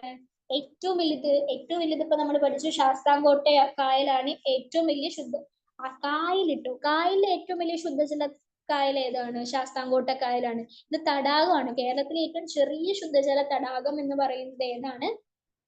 ഈ പറയുന്ന പൂക്കോട് തടാകമാണ്. ഇന്ത്യൻ ഭൂപടത്തിന്റെ ആകൃതിയിലുള്ള തടാകം കൂടിയാണ് എന്ത്? പൂക്കോട് തടാകം. കബനി നദിയുടെ പോഷക നദിയായ പനമരം ഉത്ഭവിക്കുന്നത് പൂക്കോട് തടാകത്തിൽ നിന്നാണ്. പൂക്കോട് തടാകം സ്ഥിതി ചെയ്യുന്ന ജില്ല ഏതാ? വയനാട്. വയനാട്ടിലാണ് പൂക്കോട് തടാകം സ്ഥിതി ചെയ്യുന്നത്. അടുത്ത് നമുക്ക് ഏതാണ്? മാനാഞ്ചിറ തടാകമാണ് നോക്കാൻ. ഇവിടെ ശ്രദ്ധിക്കണം കേട്ടോ. ഈ പൂക്കോട് തടാകവും ശാസ്താംകോട്ടയും തെറ്റിപ്പോകുന്നത്. ശാസ്താംകോട്ട ഏറ്റവും വലിയ ശുദ്ധജല തടാകമാണ്. പൂക്കോട് എന്ന് പറഞ്ഞാൽ കേരളത്തിലെ ഏറ്റവും ചെറിയ ശുദ്ധജല ശാസ്താംകോട്ട എന്ന് പറയുന്നത് കേരളത്തിലെ ഏറ്റവും വലിയ ശുദ്ധജല കായലാണ് കേട്ടോ. അതായത് ശുദ്ധജല കായലാണ് ശാസ്താംകോട്ട എന്ന് പറയുന്നത്. കേരളത്തിലെ ഏറ്റവും വലിയ ശുദ്ധജല തടാകം. ഇവിടെ തടാകവും കായലും ഒന്ന് തന്നെയാണ് കേട്ടോ. I am really sorry. ഞാൻ ഇത് രണ്ടും വേർതിരിച്ചാണ് കണ്ടിരുന്നത്. നമ്മൾ തെറ്റുകളെ പറ്റിയാൽ അപ്പൊ തന്നെ തിരുത്തുന്നത് വളരെ നല്ലതായിരിക്കുമല്ലോ. അതായത് തടാകവും കായലും ഒന്ന് തന്നെയാണ് കേട്ടോ. I am really sorry. അതെ, കേരളത്തിലെ ഏറ്റവും വലിയ ശുദ്ധജല തടാകം ശാസ്താംകോട്ട കായലാണ്. എന്നാൽ കേരളത്തിലെ ഏറ്റവും ചെറിയ ശുദ്ധജല തടാകം എന്നുള്ള പദവി കൊണ്ടുപോയതാരാ? പൂക്കോട് തടാകമാണ്. പൂക്കോട് തടാകം ചെറുതാന്ന് ഓർത്തു വെക്കാൻ ഒരു കാരണം, പൂവൊക്കെ ഇല്ലേ, പൂ വളരെ ചെറുതായിരിക്കൂലേ. അപ്പൊ അതുകൊണ്ട് തന്നെ ഏറ്റവും ചെറുത് ഏതാണ്? പൂക്കോട് തടാകമാണ്. കേരളത്തിലെ ഏറ്റവും ചെറിയ തടാകം പൂക്കോട് തടാകം. ഏറ്റവും വലുതാണെങ്കിലോ ശാസ്താംകോട്ട. കോട്ടകൾ എപ്പോഴും വലുതായിരിക്കുമല്ലോ. അപ്പൊ തന്നെ ഏറ്റവും വലിയ കോട്ട അതേതാണ്? ഏറ്റവും വലിയ കായല് ശാസ്താംകോട്ട കായലാണ്. ഏറ്റവും ചെറിയ തടാകം ഏതാണ്? പൂക്കോട് തടാകമാണ്. മനസ്സിലായില്ലേ? അപ്പോ ഇന്ത്യൻ ഭൂപടത്തിന്റെ ആകൃതിയിലുള്ള തടാകമാണ് എന്ത്? ഈ പറയുന്ന പൂക്കോട് തടാകം. ഈ കാര്യങ്ങളൊക്കെ ഇപ്പൊ നമ്മൾ ഡിസ്കസ് ചെയ്തല്ലോ. അടുത്ത നമുക്ക് മാനാഞ്ചിറ തടാകത്തെ നമുക്ക് ഡിസ്കസ് ചെയ്യാനുണ്ട്. മാനാഞ്ചിറ തടാകം എന്ന് പറഞ്ഞാൽ കേരളത്തിലെ മനുഷ്യനിർമ്മിത ശുദ്ധജല തടാകമാണ് മാനാഞ്ചിറ തടാകം. അപ്പൊ നിങ്ങൾ ഉറപ്പിച്ചോ, ഈ പൂക്കോട് തടാകവും മാനാഞ്ചിറ തടാകവും ശാസ്താംകോട്ടയും ഒക്കെ ഓരോ ഓപ്ഷൻസിൽ തന്നെ കൊണ്ടിടും. പക്ഷെ ശ്രദ്ധിക്കണം, കേരളത്തിലെ മനുഷ്യനിർമ്മിത ശുദ്ധജല തടാകമാണ് മാനാഞ്ചിറ തടാകം എന്ന് പറയുന്നത്. മനുഷ്യനാൽ നിർമ്മിച്ചപ്പെട്ട തടാകമാണ് എന്ത്? മാനാഞ്ചിറ തടാകം. മാനാഞ്ചിറ തടാകം അതായത് ബാക്കിയുള്ളതൊക്കെ പ്രകൃതിയാൽ ഉണ്ടായതാണെങ്കിൽ ഇത് മനുഷ്യനിർമ്മിതമാണ്. മാനാഞ്ചിറ തടാകം സ്ഥിതി ചെയ്യുന്ന ജില്ല കോഴിക്കോടിലാണ്. മാനാഞ്ചിറ തടാകം നിർമ്മിച്ച ഭരണാധികാരിയായിരുന്നു മാനവിക്രമൻ സാമൂതിരി. മാനവിക്രമൻ സാമൂതിരിയാണ് മാനാഞ്ചിറ തടാകം നിർമ്മിച്ച ഭരണാധികാരി. അപ്പോ എന്താണ് മാനാഞ്ചിറ തടാകത്തെ പറ്റിയിട്ടുള്ള ഫാക്ട്സുകൾ? കേരളത്തിലെ മനുഷ്യനിർമ്മിത ശുദ്ധജല തടാകമാണ്. മാനാഞ്ചിറ തടാകം സ്ഥിതി ചെയ്യുന്ന ജില്ല കോഴിക്കോട്. മാനാഞ്ചിറ തടാകം നിർമ്മിച്ച ഭരണാധികാരിയായിരുന്നു മാനവിക്രമൻ സാമൂതിരി. അടുത്ത നമുക്ക് റംസാർ കൺവെൻഷനെ പറ്റിയിട്ടാണ്. നമ്മൾ കുറെ ആയിട്ട് റംസാർ പട്ടികയെ പറ്റിയിട്ട് ഇങ്ങനെ പറയുന്നുണ്ടല്ലോ. എന്നാൽ എന്താണ് റംസാർ എന്നുള്ളത് നമുക്ക് അറിയണ്ടേ? നമ്മൾ കഴിഞ്ഞ ക്ലാസ്സിലൊക്കെ റംസാറിനെ പറ്റിയിട്ട് നമ്മൾ പറഞ്ഞിട്ടുണ്ടായിരുന്നു. അതൊന്നും കൂടി അതേ സെയിം ഫാക്ട്സ് തന്നെ, പ്രത്യേകിച്ചൊന്നുമില്ല. റംസാർ കൺവെൻഷൻ എന്ന് പറഞ്ഞാല് തണ്ണീർത്തടങ്ങളെയും തണ്ണീർത്തട വിഭവങ്ങളുടെയും സംരക്ഷണത്തിനും വിവേകപൂർവമായ വിനിയോഗത്തിനുമായി അന്താരാഷ്ട്ര തലത്തിൽ നിലവിൽ വന്ന ഉടമ്പടിയാണ് എന്ത്? റംസാർ ഉടമ്പടി. ഈ റംസാർ ഉടമ്പടി ഒപ്പുവെച്ചത് എവിടെ നിന്നാണ്? നാം കഴിഞ്ഞ ക്ലാസ്സിൽ പറഞ്ഞു, ഇറാനിലാണ്. ഇറാനിലെ റംസാർ എന്ന് പറയുന്ന നദീതടത്തിൽ വെച്ചിട്ടാണ് എന്താണ് റംസാർ ഉടമ്പടിയിൽ ഒപ്പുവെക്കുക ഉണ്ടായത്. ഉച്ചകോടി കൂടിയിട്ട്, അതായത് പല രാജ്യങ്ങളിൽ നിന്നും എന്താണ് ഇറാന്റെ നദീതീരമായ റംസാറിൽ ഇറാനിലെ നദീതീരമായ റംസാറിൽ വെച്ച് ഉച്ചകോടി കൂടിയിട്ടാണ് ഇതിൽ ഒപ്പിട്ടത് കേട്ടോ.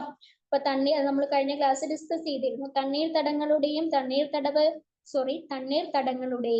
തണ്ണീർത്തട വിഭവങ്ങളുടെയും സംരക്ഷണത്തിനും വിവേകപൂർവമായ വിനിയോഗത്തിനുമായി അന്താരാഷ്ട്ര തലത്തിൽ നിലവിൽ വന്ന ഉടമ്പടിയാണ് എന്ത്? റംസാർ ഉടമ്പടി. റംസാർ ഉടമ്പടി ഒപ്പുവെച്ച വർഷമാണ് 1971. ഇറാനിലെ റംസാർ തീരത്ത് വെച്ച് 1971 റംസാർ ഉടമ്പടി ഒപ്പുവെച്ചത്. റംസാർ ഉടമ്പടി നിലവിൽ വന്നതോ 1975. ഒപ്പുവെച്ചിട്ട് ഏകദേശം 4-5 കൊല്ലം കഴിഞ്ഞിട്ടാണ് നിലവിൽ വരികയുണ്ടായത്. റംസാർ ഉടമ്പടി നിലവിൽ വന്ന വർഷമാണ് 1975. Excuse me.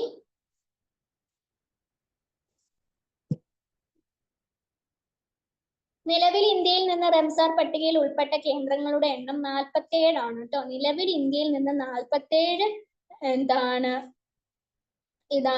കേന്ദ്രങ്ങളാണ് റംസാർ പട്ടികയിൽ ഉൾപ്പെടുത്തിയിട്ടുള്ളത്.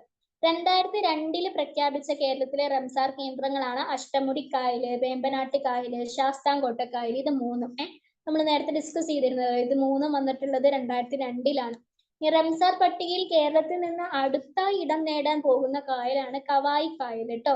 റംസാർ പട്ടികയിൽ കേരളത്തിൽ നിന്നും അടുത്തായി ഇടം നേടാൻ പോകുന്നത് ഏതാണ്? കവായി കായലാണ്. അപ്പോ എന്താണ് റംസാർ കൺവെൻഷൻ? തണ്ണീർത്തടങ്ങളുടെയും തണ്ണീർത്തട വിഭവങ്ങളുടെയും സംരക്ഷണത്തിനും വിവേകപൂർവമായ വിനിയോഗത്തിനുമായി അന്താരാഷ്ട്ര തലത്തിൽ നിലവിൽ വന്ന ഉടമ്പടിയാണ് എന്ത്? റംസാർ ഉടമ്പടി. ഇറാനില് ആയിരുന്നു ഈ സംഭവം നടന്നിട്ടുണ്ടായിരുന്നത്. റംസാർ ഉടമ്പടി ഒപ്പുവെച്ച വർഷം എന്നാണ്? 1971. റംസാർ ഉടമ്പടി നിലവിൽ വന്ന വർഷവുമോ? 1975. നിലവിൽ ഇന്ത്യയിൽ നിന്ന് റംസാർ പട്ടികയിൽ ഉൾപ്പെട്ട കേന്ദ്രങ്ങളുടെ എണ്ണം 47. 2002 പ്രഖ്യാപിച്ച കേരളത്തിലെ റംസാർ കേന്ദ്രങ്ങളാണ് അഷ്ടമുടിക്കായൽ, വേമ്പനാട്ട് കായൽ, ശാസ്താംകോട്ടക്കായൽ. ഇതിൽ റംസാർ പട്ടികയിൽ കേരളത്തിൽ നിന്ന് അടുത്തായി ഇടം നേടാൻ പോകുന്ന കായൽ ഏതാണ്? കവായി കായൽ. കേരളത്തിലെ പ്രധാന കായലുകൾ ഏതൊക്കെയാണ്? മാനാഞ്ചിറ. ഇത് നമുക്ക് ഇത് കഴിഞ്ഞിട്ടോ. ഇനി കേരളത്തിലെ പ്രധാന കുറച്ച് കായലുകൾ ഉണ്ട്. അത് ഏതൊക്കെയാണ്? ഒന്ന് മാനാഞ്ചിറ. അത് എവിടെയാണ്? കോഴിക്കോട്. പിന്നെ ഏതാണ്? കുമ്പളക്കായൽ എവിടെയാണ്? കുമ്പളക്കായല്? കുമ്പളക്കായലും കൽനാടും എവിടെയാ? കാസർഗോഡ്. പിന്നെ ആകുളം, അഞ്ചുതെങ്ങ്, വേളി, ഇത് മൂന്നും എവിടെയാ? തിരുവനന്തപുരം.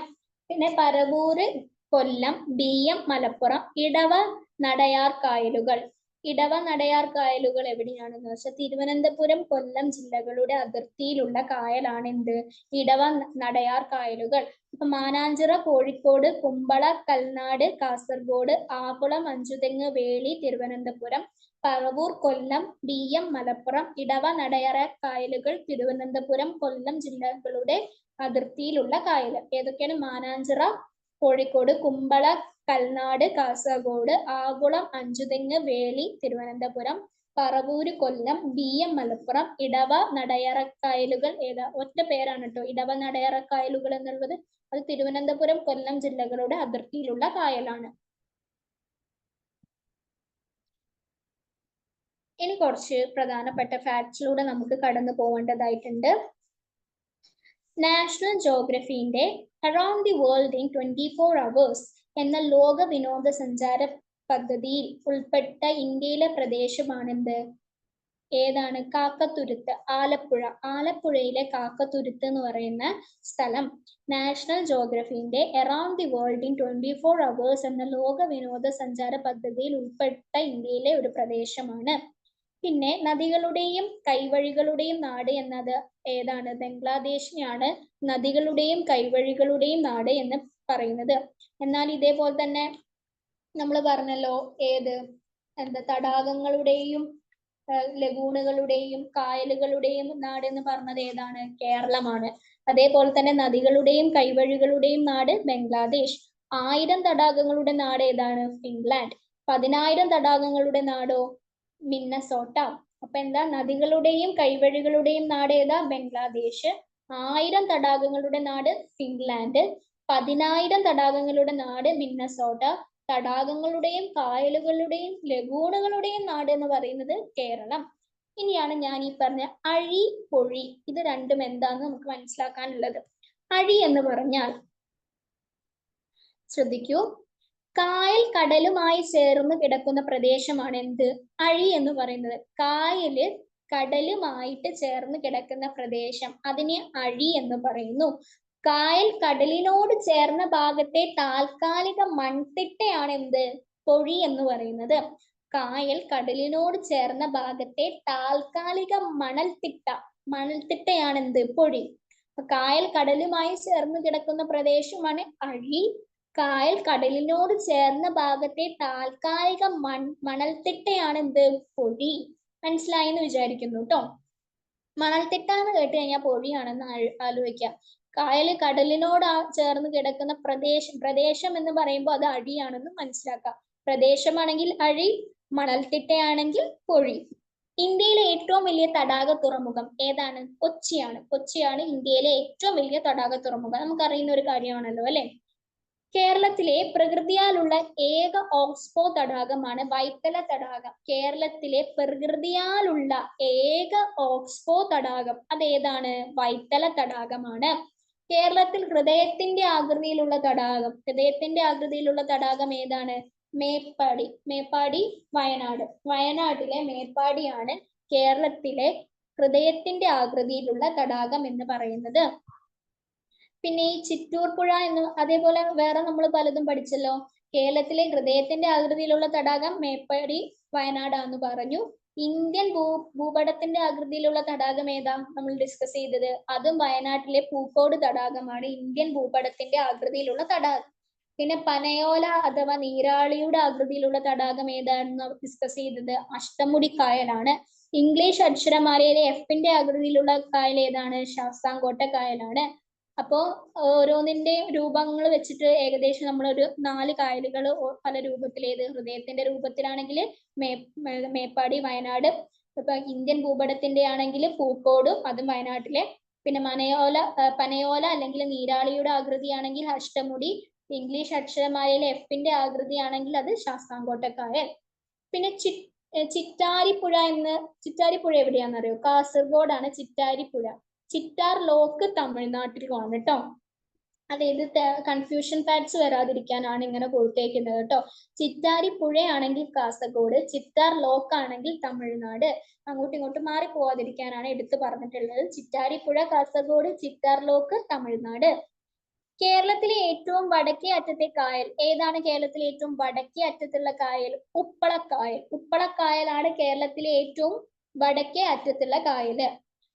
പിന്നെ കേരളത്തിലെ ഏറ്റവും തെക്കേ അറ്റത്തുള്ള കായലാണെങ്കിലോ? വേളിക്കായൽ, തിരുവനന്തപുരം. തിരുവനന്തപുരത്തെ വേളിക്കായലാണ് കേരളത്തിലെ ഏറ്റവും തെക്കേ അറ്റത്തുള്ള കായൽ.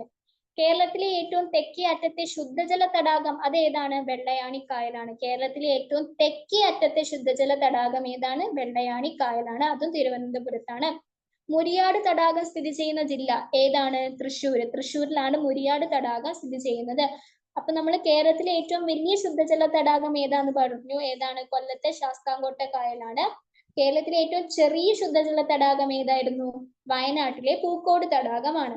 എന്നാൽ കേരളത്തിലെ ഏറ്റവും വടക്കേ അറ്റത്തെ കായൽ ഏതാ? അത് ഉപ്പളക്കായലാണ്. കേരളത്തിലെ ഏറ്റവും തെക്കേ അറ്റത്തെ കായലാണെങ്കിലോ?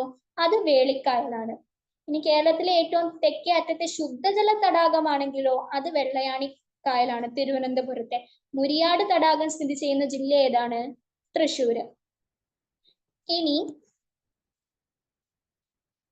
കുറച്ച് വള്ളംകളികളെ പറ്റിയിട്ടാണ് കേട്ടോ.